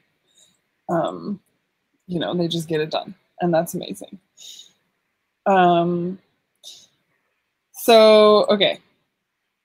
Let's just start with Bowen, because I know that we want to set him free to go back to bed. So, Bowen, for you, as far as like your roles specifically, the social coding delegate is highlighted here, mainly because I just kind of was putting an orange box on anything that was like less than a 4.5 on the overall score. But I just want to say that reading through all of the feedback, it seems like any reason people weren't giving a 5 was because social coding in general is having sort of a slump and a stumble as transition is happening. And that it wasn't really about like the way that you're filling this, except for a little bit more thorough action on the role sheet. But yeah, I don't know. Did anyone else want to say something about that? I mean, it's roles, not souls, right? So it's not about Bowen's work. It's about social coding delegate changed hands. It's always hard. Yeah, exactly. Yeah, it's in process, isn't it? And then we just want to hear from you about Parker and James Zaki and what the story is there. Okay. So I did have, I talked to Parker for like close to an hour, I think. We were just, maybe it was a little less than that. It was starting to get sick at that point. So this was on Monday, and I had a chat with him about, you know, making sure that you know, finding out what his, if he was still into the idea of doing grant ops, and working with social coding and Giveth in general, and he expressed to me that he was definitely down to help in any way that he could, but being as like not much is happening right now, it's kind of on call. So like he's written up documentation and stuff that was during the Yaler period, and I've shared some of what I've gotten from them. I'm asking if he has any more, but I asked him to actually fill out his role on the role sheet, so that was actually him that put it in there. That's awesome. And he's on he just left for vacation last night, so he's away, or he would have been here at the roles thing, and he said he would be at the next one. So yeah. As far as James, James is a little bit more. Hold on, just before you before you move on to that, I'm gonna let people know I'm creating sort of a new indicator for like an on-call role, and a lot of these ones that are highlighted will end up just being turned into. I put a yellow box on it. I'll probably figure out a better way to denote that, but this idea of like there's nothing really wrong with this role right now, it's just not active, and it's a reactive role, not like a push things role. Go ahead, you can talk about James. Okay, yeah, and James and I haven't been able to find like a time that worked yet. He's in Australia, but and he wasn't able to make it to the Monday thing, and I said we'll have another meetup. Maybe he can make it to the Tuesday sync or something to that effect. And I haven't gotten back to him about that yet, which I will have to like check in with him and see where he's at with that. So I haven't like actually had the time to go over with him exactly what it is that he wants to do as far as that role.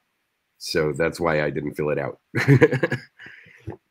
Is that one also going to be an on-call?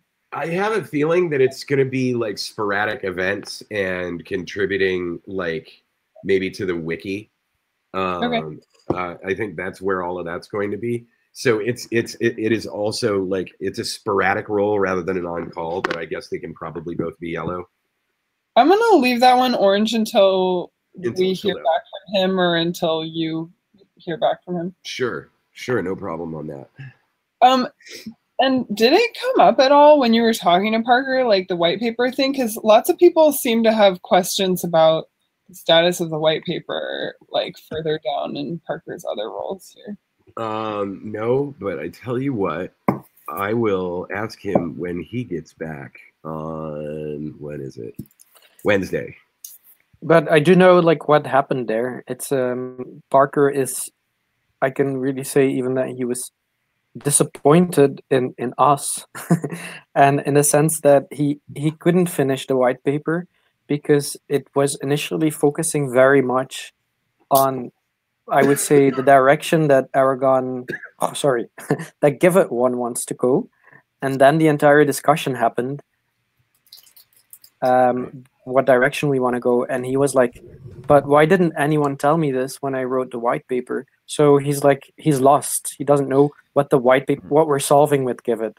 So he needs input. I think that's the thing. But like, because he's the lead, he should of course like come to us, and he didn't do that. So that's why he got some negative points there, I think. And Chris, just to add to that, I reached out to Parker. I also talked to him for about an hour last week. He kind of expressed some of the things you had said just now, but I've been trying to bring him back into the loop with us. So he's been part of the sort of the first DAOification token bonding curve meeting we had on Monday evening or morning in Thailand. So trying to get him back involved in helping along those lines. So I think there's hope. Cool. That's new information. Thank you for bringing that, Chris and Michael. Really appreciate it.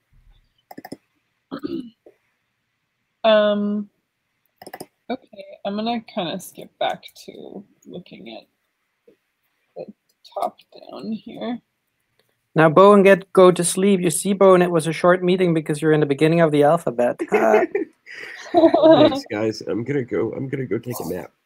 Okay. I'll have Riot in my hand in bed though. If anybody really needs to get a hold of me, just text me. Just sleep, man. Sleep. And turn off better. All the payments went out and everything, so we should be good. Thanks, man. See you in a couple of weeks. Yeah. You weren't in the call last night when they did the Constantinople call with Hudson. Evidently, we're all having a board game night with Hudson. Oh, good. At my crypto house. So good. All right. I will talk to you guys soon. Thanks a lot. See you, man. Bye bye. Get better. Bye bye.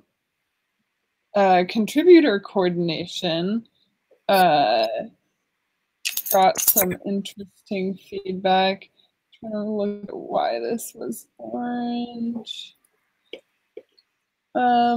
Oh yeah, there was like more desire for points being dished, and Danny, I'm wondering if there's something that you need from people to like help make that happen, or what? Because like, yeah, it seems to be a feedback around people that like, yeah, we should be dishing more points. I don't know. How do we make us do that? Or, well, I think you got to trace it back even a little bit before that, as in what is there that people can be doing to dish points to them, and who are they that we're dishing points to. We don't have a lot of new people coming in for the last 2 months taking on anything to dish to. Everybody who got points dished in December has been here for a couple of months, contributing in different ways for the most part. So I don't know that it's that we need to poke people to dish more points, as we need to encourage people in the ecosystem with things that they can pick up and work on. I'm doing the best I can with that. I also just shared that for some reason the sheet doesn't seem to be showing any points dished past December 20th right now. So I'm asking people to go in and take a look at their points, and then I'm looking at the spreadsheet and realizing the points aren't there for them to look at. No. But I mean, ultimately, I've had a few people come in and not really see how they could help at the moment, or say that they were going to and then not show up.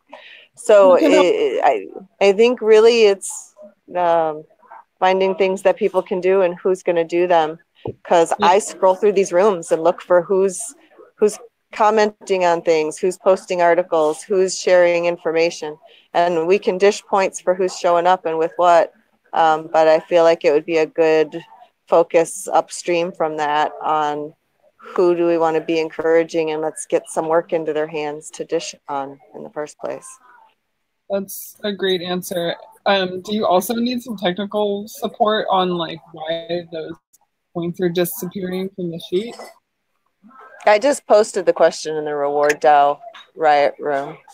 Okay. Frederick. Ping Frederick about it.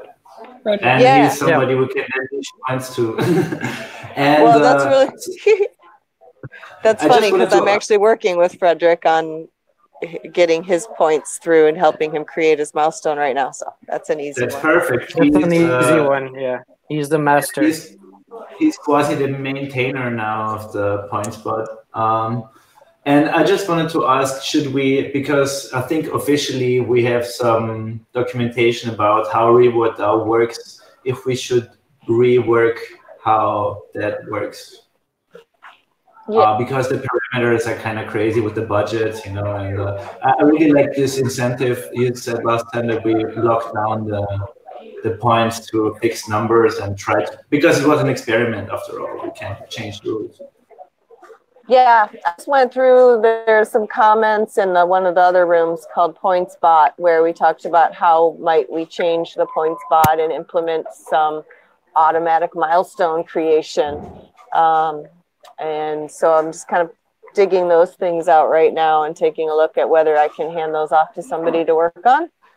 But we got to give them clear instructions on what to do for those. So this requires a little more conversation and thought. Yeah, the other piece is I wonder, you know, especially for like gov points, everyone, I want to say everyone has agency to dish gov points. Help me, especially lately. I haven't been around nearly as much to really dish them and forget that it's an option sometimes. So there was an effort in social coding to centralize dishing points, and I loved it, and I wish I could. I really think that if you see something, say something. You know, like that's the terrorism advice then for points. Yeah, that's right. It works for terrorism, and it also works for Giveth contributions. The same thing. I was throwing it out there. The thing is, Right? You're always the best. Oh yeah, that's true. But it does work for Giveth contributors. So like you can either dish the points yourself, or if you don't feel comfortable with that, at least tell someone that, you know, it would be so cool to have a culture of like, oh my God, look at what everyone is doing, you know? Yeah, Right. and I like what you did there with saying how much value you give to a point, because I did not like the social coding experiment because some people gave like 1,000 points and others gave 20, and it was impossible to make any sense of it in the end. But if you say like 1 point is approximately that value, then other people indeed know like, okay, I can dish a point, just like to a few people, not like publicly, or it's like going to become a currency in itself, and that's another experiment. But in that sense, yeah, like people can dish com points as well if they're interested. Josh, if you see people or other people who are like into comms, like yeah, currently my value is around $1 when I give dish points. Yeah, the other thing is that since I just got campaign ownership on Reward DAO, I did write up a new introduction to the Reward DAO to go over some of the changes, and that we're encouraging people to create their own milestones. So I wasn't able to do that edit until just yesterday. RJ helped me get some fixes onto that. So that's why I'm thinking about this a lot right now. It's time for our next iteration of changes, but also communicating them to the public. So and next time, don't ask RJ. Don't bother RJ with that, or Josh. Huh? For well, it was changes. actually no, that wasn't. That's not what I said. There was a problem in the ownership of the campaign. There was an incorrect address in the contract that only RJ could do. That is for RJ. Sorry. So yeah. I thought you said you updated the documentation. No, I posted an issue that I couldn't update it, and it was something he had to fix. Okay, got it. Yeah. Okay. Thank you. Also, just to remind people on that, Kay has enabled merger pull requests to notify people, so things won't go through on the wiki unless somebody signs off on it, I believe. But maybe he can speak to that better. Yes, true. It's just a more restrictive thing. I put it in place because people were still committing stuff we said not to commit, but it's okay. Yeah, so if you're very unhappy about that, yeah, we can change it again, but I think it's a great practice to have a reviewer on pull requests and have proper Git management. It's something we can all learn from, I hope. Quality control. As long as people are on top of it, then it's fine. I'll be on top of it for sure. Yes. I want to, moving on to the DApp onboarding role. Just want to call out that this got a perfect round of feedback. It must be, I mean, it's not about a soul, but that role must be being filled really well by some soul out there. Yay, praise. Praise. As well as whitelist gatekeeping. Danny, you're rocking it.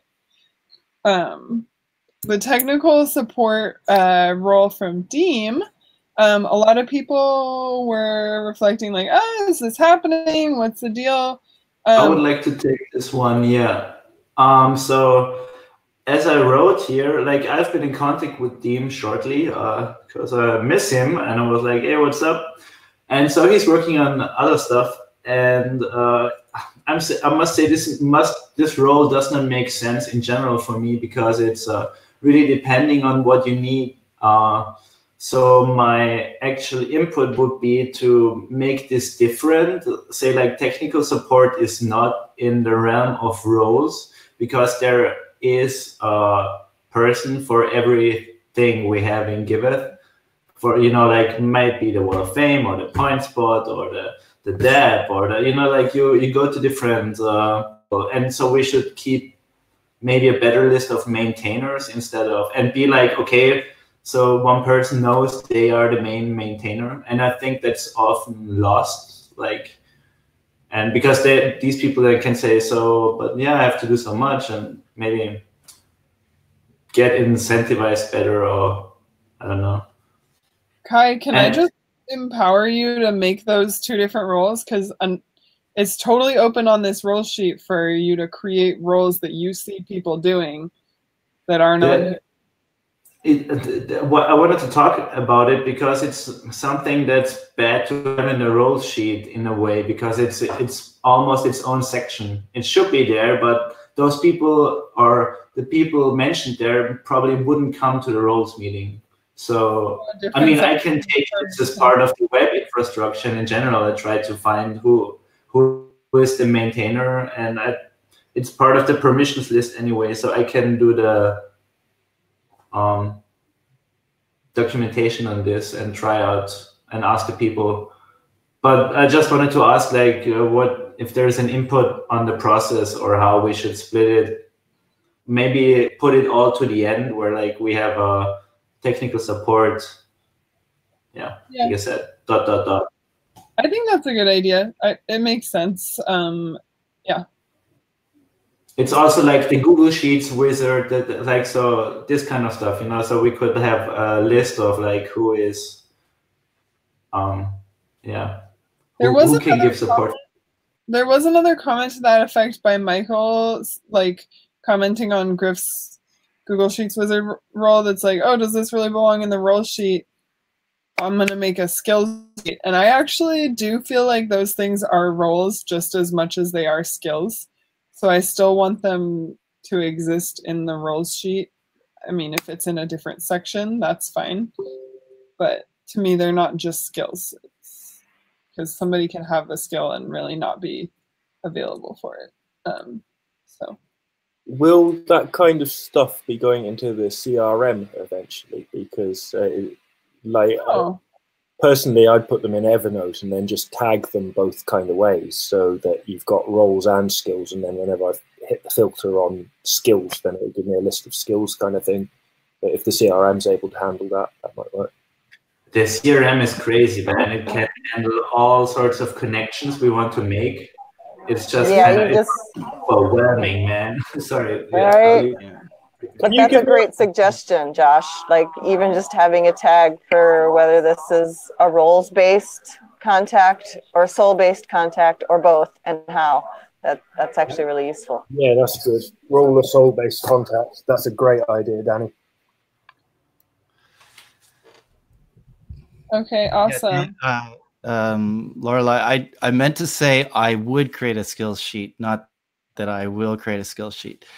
I changed it, but I'm fine with just putting it somewhere else, like maybe just in its own spot, but continue to be on the roll sheet. I just see just a tiny distinction. That's all. Totally. I mean, I see the distinction now too. Now that you guys brought it up, I think it's. For me, it's just the practicality of this sheet, and you know, we are not quite there because publish is broken somehow. But you know, in the end, it would be nice to really link to this, or like grab the data from it and display it somewhere, so we can so people can find out who to call up for whatever they need. So in that sense, it would be nice to have maintainers of stuff here as a list.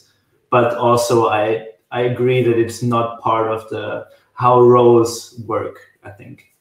But you know, that it could be like we could try to make all maintainers. I mean, there's not many that are not part of this circle here even, but just like a few things are out of this round.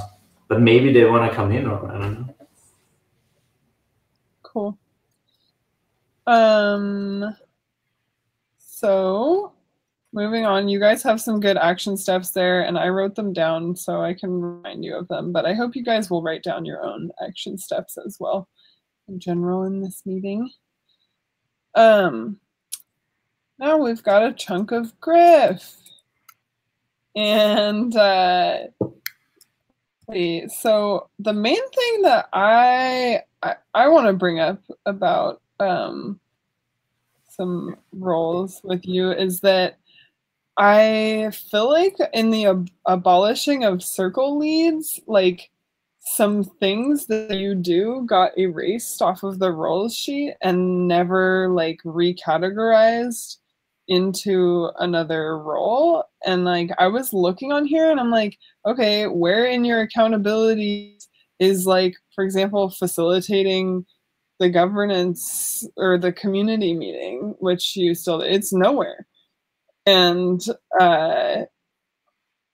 there's other things that you do for the Gov Circle, I think, that just aren't, that are still your circle lead duties that aren't really like, okay, maybe we don't have circle leads anymore, but there's a lot that's not being expressed. And then there was also some confusion there because there's a role that lists Josh as potential leadership of Gov Circle, and I thought that was confusing, especially because there's like all this stuff that you're still doing, but you're not saying it on the sheet. Yeah. Yeah, I guess facilitating the community meeting should be on there somewhere, because I do usually do that. I pretty much, I think that was just left out the sheet because I think I just changed the circle lead to campaign manager and left the. Yeah, but campaign manager doesn't really express it, right? That's true. But yeah, I think you could create a role which is like a sort of, you are the DAC delegate, and like managing, or managing the community meeting. The DAC meeting is your DAC delegate role. That's part of that role. Yeah, I could add yeah. it. And so the governance thing that is in there, for which Josh, so I think that was a role I think I described a little bit, which was more like the governance experimentation and the governance, the modeling of the DAC. So that part, Josh put his name in there as like potential candidate. But this is like we talked about it in the previous meeting. This is now slowly taking shape, which and it's a really interesting discussion. So I think it's, my personal feedback would be like, this is still forming. Sure. Okay, so anything that's not a set role, we're putting in purple text. So I just purpled that one. And I do find that one very confusing. I mean, I think that, hang on, let me disable my flux. I can't see anything on this sheet. Hey, man. Willing to help with it. I just don't know where the lines are drawn. Okay, yeah, so this role, like, the next actions are listed as put feelers out and see how people currently feel. I mean, like, about what? I don't know. That's so confusing.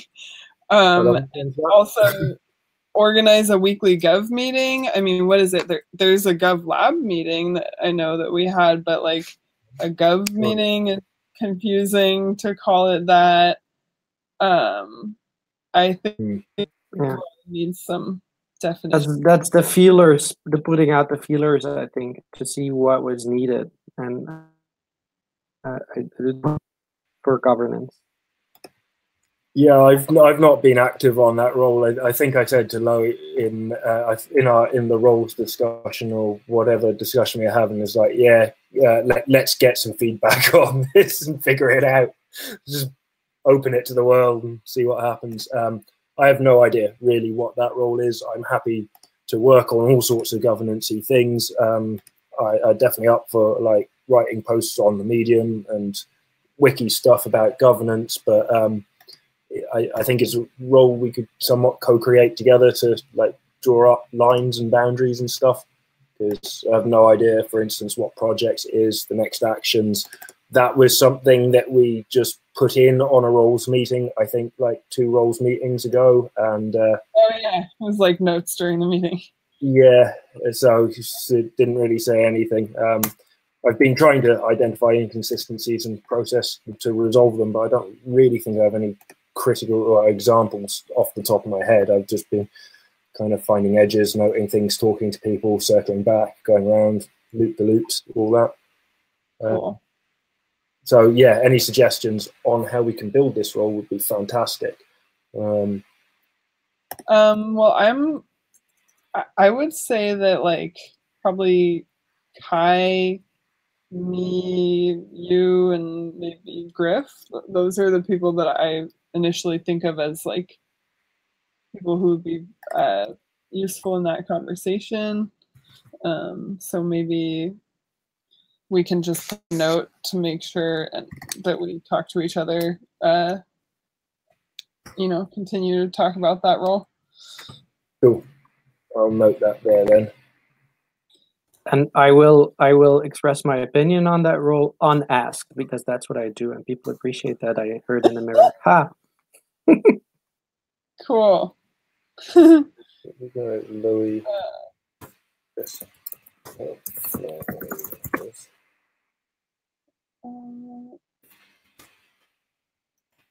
Sorry, I'm just noting this down. Well, let's see. What's is there anything else? Okay. Your Google Sheets wizard role was highlighted because a lot of people were questioning it. Oh yeah, I think we're good. We talked about that. So the Gov content owner, like, do we need some clarity there? Because I think the whole Hi Josh thing. Yeah, I think it's like this is as the other stuff before, something we can like put to the. I already put up the repo and invited all of you, so we can. We should make it an issue there. I mean, it's not an issue. It's just like prod each other to do it and do it. Actually, do it. It's always doing it or finding people to do it. So we need to dish points and could look for people. But this is actually something we have to do ourselves, probably because we need to know what we write about. Okay. I'm gonna make a note to talk to you later about that, Kai. I don't think. By the way, I have to jump off, guys. I'm sorry. It's if there is nothing like really pressing. Well, let's see if there's anything for any of your roles, actually.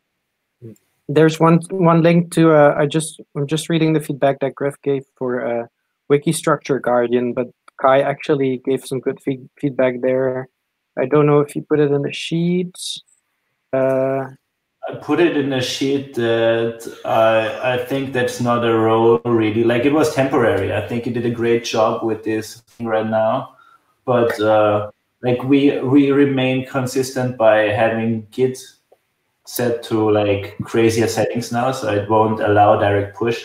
And as I said, not many people are really working on the structure or trying to rebuild it anyway. So yeah, and that's the thing. Indeed, it's like to address that comment of you, Griff. Actually, after talking to Kai about it, it indeed like that aspect specifically is indeed the response that not many people temper that much with like the entire structure of the wiki, and that is so I don't think maybe indeed it doesn't need to be there in a separate role, because it will normally be me anyways who wants to like start this off again if it needs to be changed.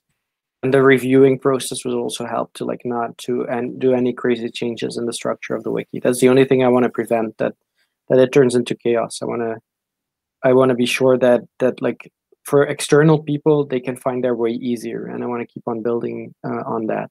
That's the intent of that role. That sounds great.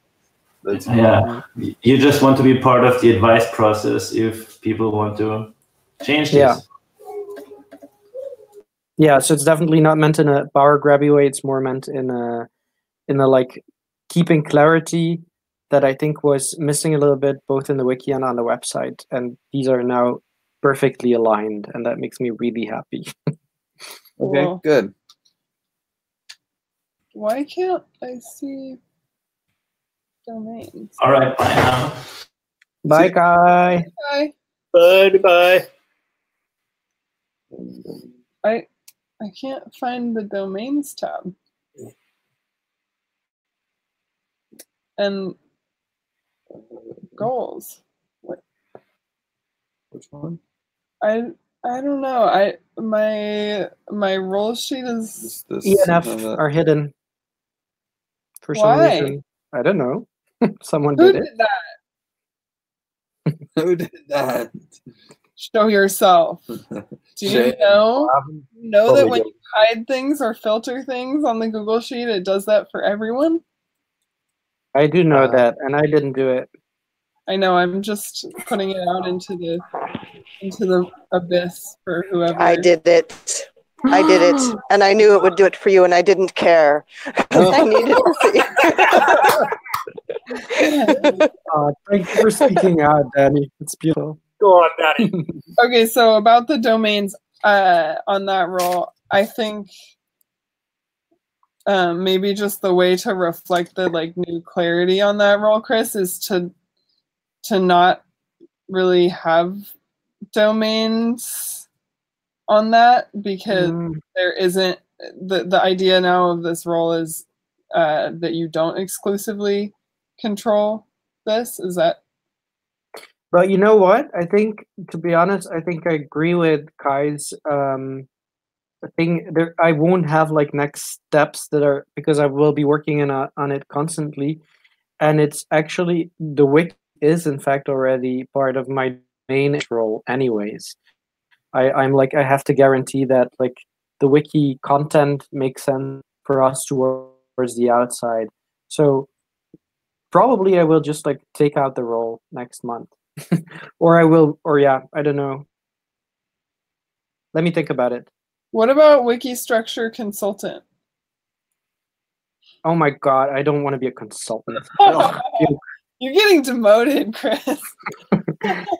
I mean, you could just take the wiki and just make. I mean, you have a wiki comms content owner as well. I mean, it seems like one role. Oh yeah, that it's like a content. Like, yeah, sure. Yeah, and that yeah, I see what you mean. Yeah, but wiki comms is about specifically the comms content on the wiki. It's like never mind. I'm sorry. Yeah. Yeah, there's also a wiki gov content owner, and Yeah. there's one for everyone.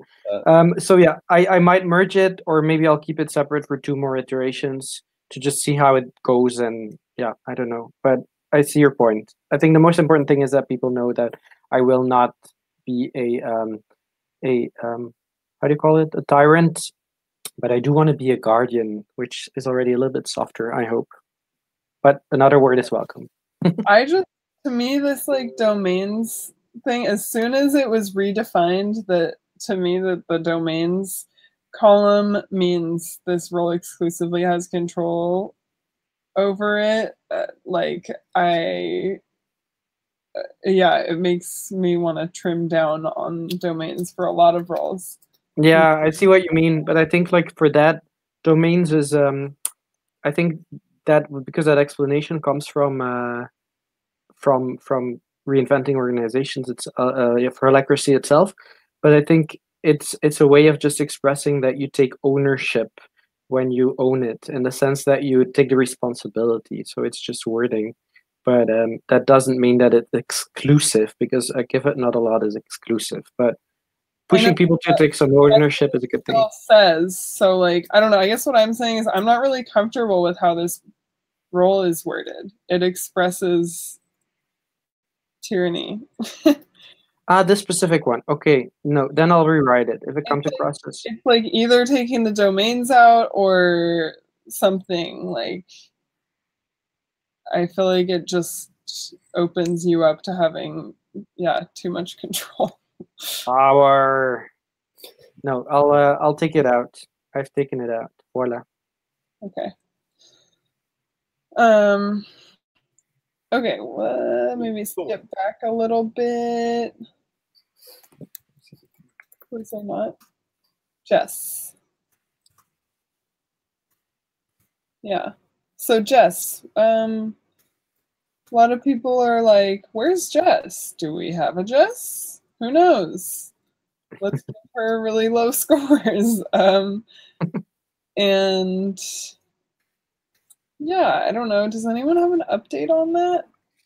Yeah, so I think your feedback is correct there, Lorelai, that like other people like us, we do also travel, and that then we don't disappear. Jess's feedback now was that she was doing a vegetarian cooking class, and because of that, she couldn't make it to like be anywhere or available or communicating. So that she was, on the other hand, like I think it's good that she because now she showed up again. I think it's very positive that she wanted to participate in the process, and she created this own role for her. So that's a positive thing. But maybe she should not be in there, in the sense that she is not a core contributor, and that's also not going to happen in the near future. So I would vote to take her out, and she's just like a contributor, like someone like Eli is, or other people who are floating around but not very active. Okay, I'm gonna just gray out the whole roll. That's a little too gray. And then move it down with the other gray ones.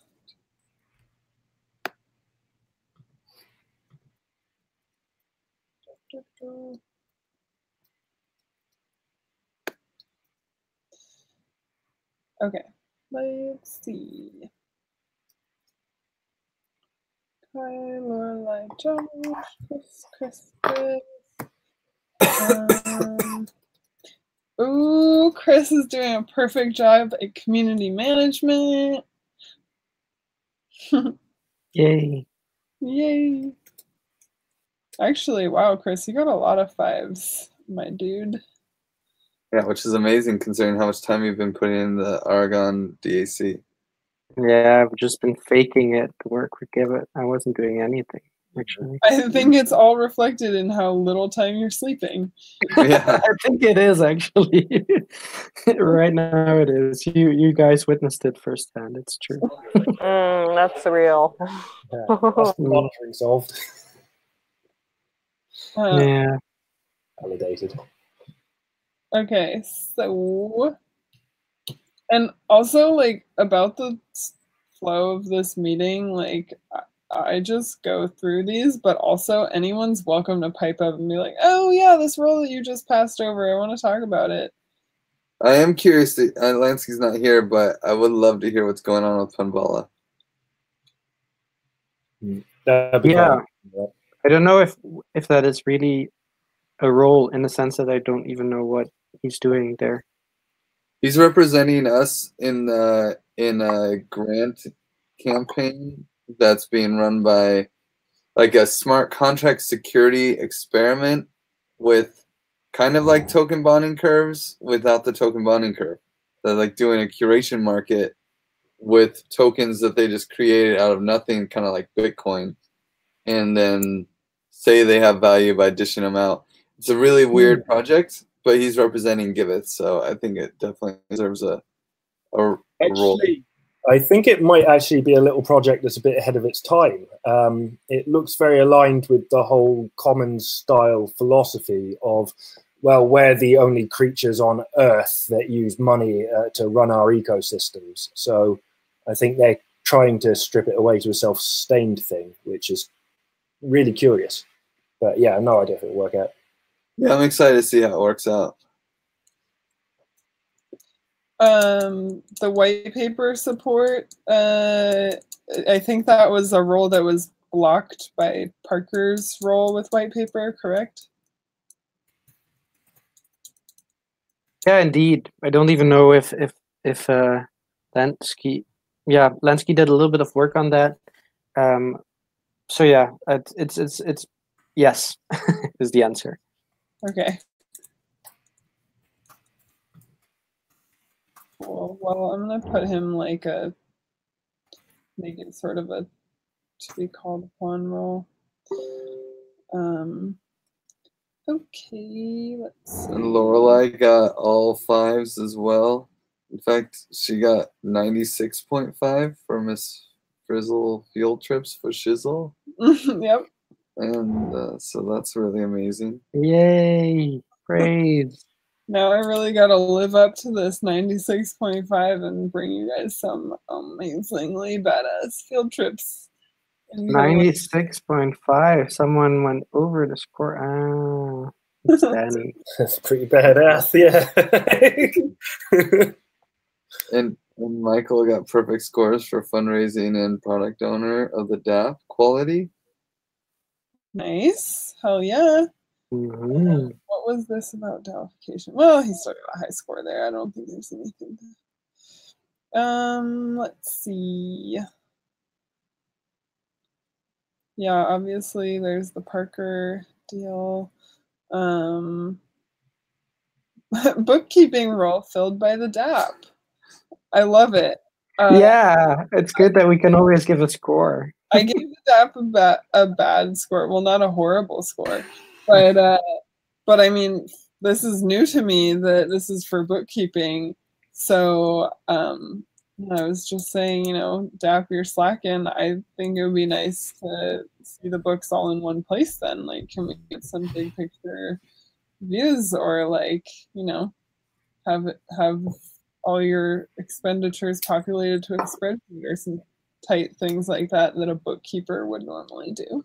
There is a bounty on that, and I encouraged last DAP meeting. I encouraged Wojtek to take it on. I don't think he made any progress. I assume he didn't make any progress on it, but it is something that I think he would love to do eventually. So, do you think it's something like other contributors could do somewhat easily, like a little project to step in for? I'm pretty sure it would take Wojtek 1/100th of the amount of time Yeah. that it would take anyone else to generate a nice spreadsheet view for the DApp. Like, it's just, he's the best spreadsheet technician I've ever met. On top of the DApp is his baby, so it's hard to dish that one to anyone else. Yeah.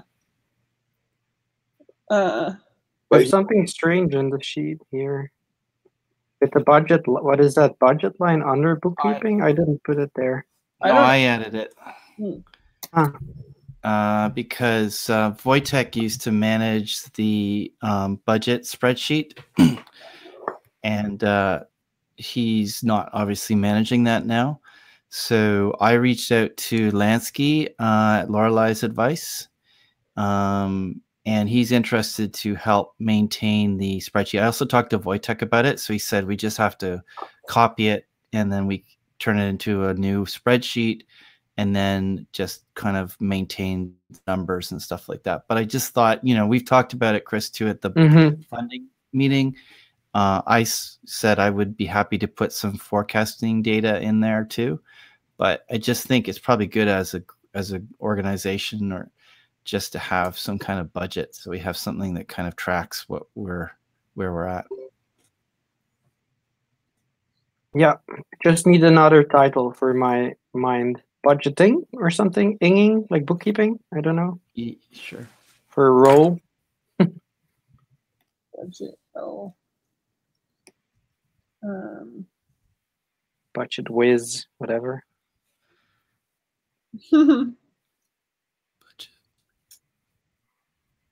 I'm pretty sure Lansky's interested in doing that. He seems to have some kind of a instigatory force. I don't know what the phrase is, but there's something inside that he wants this to exist. Like, if you look at bookkeeping, he gave it a 1. Yeah. Yeah. Well, I talked to him last night. So he said yes, and I shared with him the spreadsheet. So he said he would take it on. So I think we can put his name. We're going to be in Bangkok next week. So. Okay. Let's give him a question mark. I think there should always be a question mark unless someone else puts their name in. You know. Yeah. Yeah. Good policy. I like that policy a lot. The DApp is an exception. Yeah. What is a policy? What is a good policy? I missed that. That if you are writing someone else's name in the filled by field, put a question mark. Mm-hmm. Yeah. Only they are allowed to remove the question mark. Yeah, and the DApp, by the way, was already in there, but like during like this past month, I formatted stuff a bit and I put that one up with like active roles, and it's so funny because now everyone filled it in. Yeah. Well, this looks good, you guys. Those were all the ones that I really noticed needing to be brought up. But if there's any other roles that people wanted to presence something about, that would be great.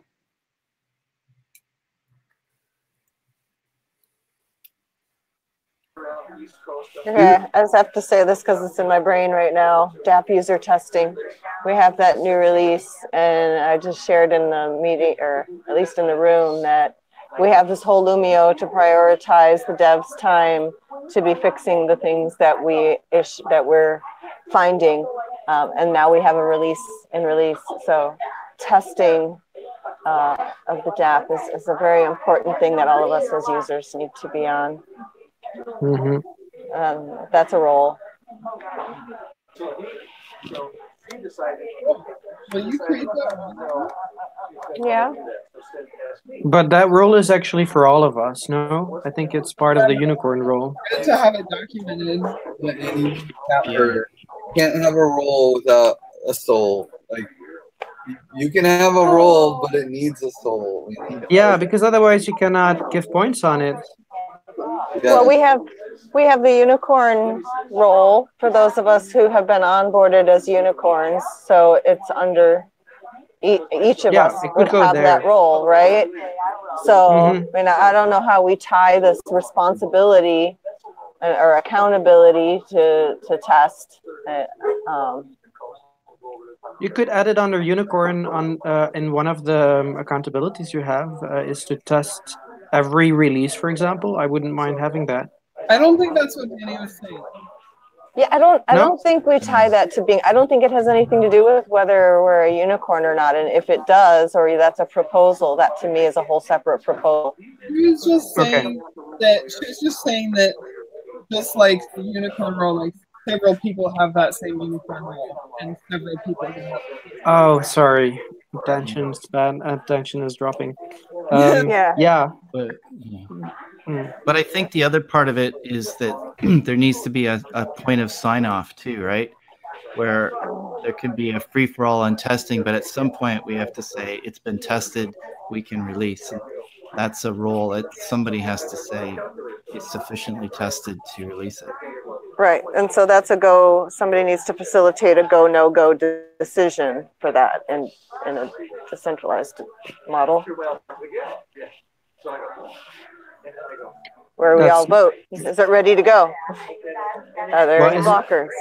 Is that not the project manager of the DApp who votes, who decides if the DApp release is ready to go and if it has been tested enough? I mean, Well, as you know, we're in the process of that role being, Wojtek has held that role very soundly. So we're now feeling those effects of things that he has held and supported. Well, now those roles need to be looked at and redistributed. Wojtek has told me that he won't upgrade that he won't set a release unless I sign off on it. Because last time I didn't sign off on the upgrade, and it was a tragic experience. Right. So I can take that role, but Michael could also take it. I mean, we could share it too. Well, why don't we just contain it within the weekly meeting, and then we'll have a small group and we can agree when it's there'll be different voices. There can be at least 3 of our voices there to say it's okay to release. Would that work for you, Danny? Yeah, totally. I just feel like we're placing all of the burden of testing it and providing feedback on Griff right now, since he's the green. If we don't get a green light until we have Griff's green light, but that's not really fair or appropriate. We need to have that from more users.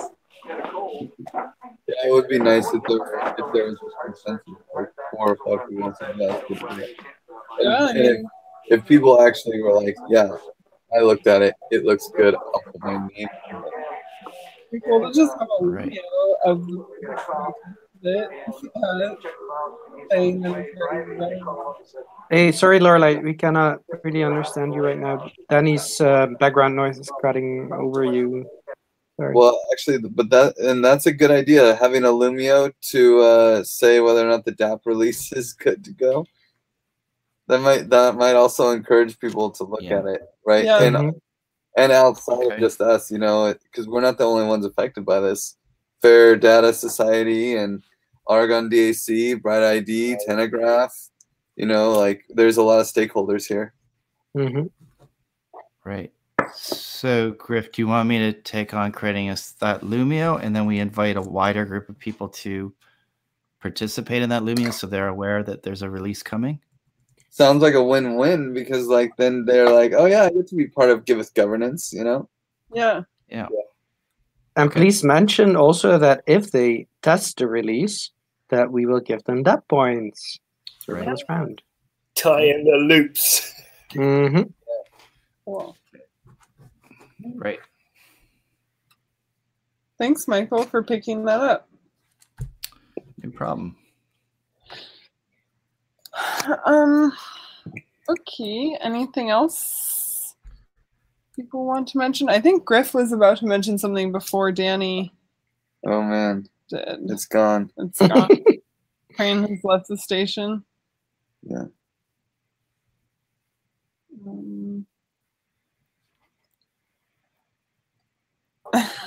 We are not. We're half an hour over because all of the meetings got pushed back 15 minutes because your meeting ran late.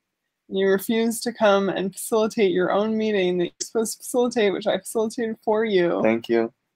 And wait, can we?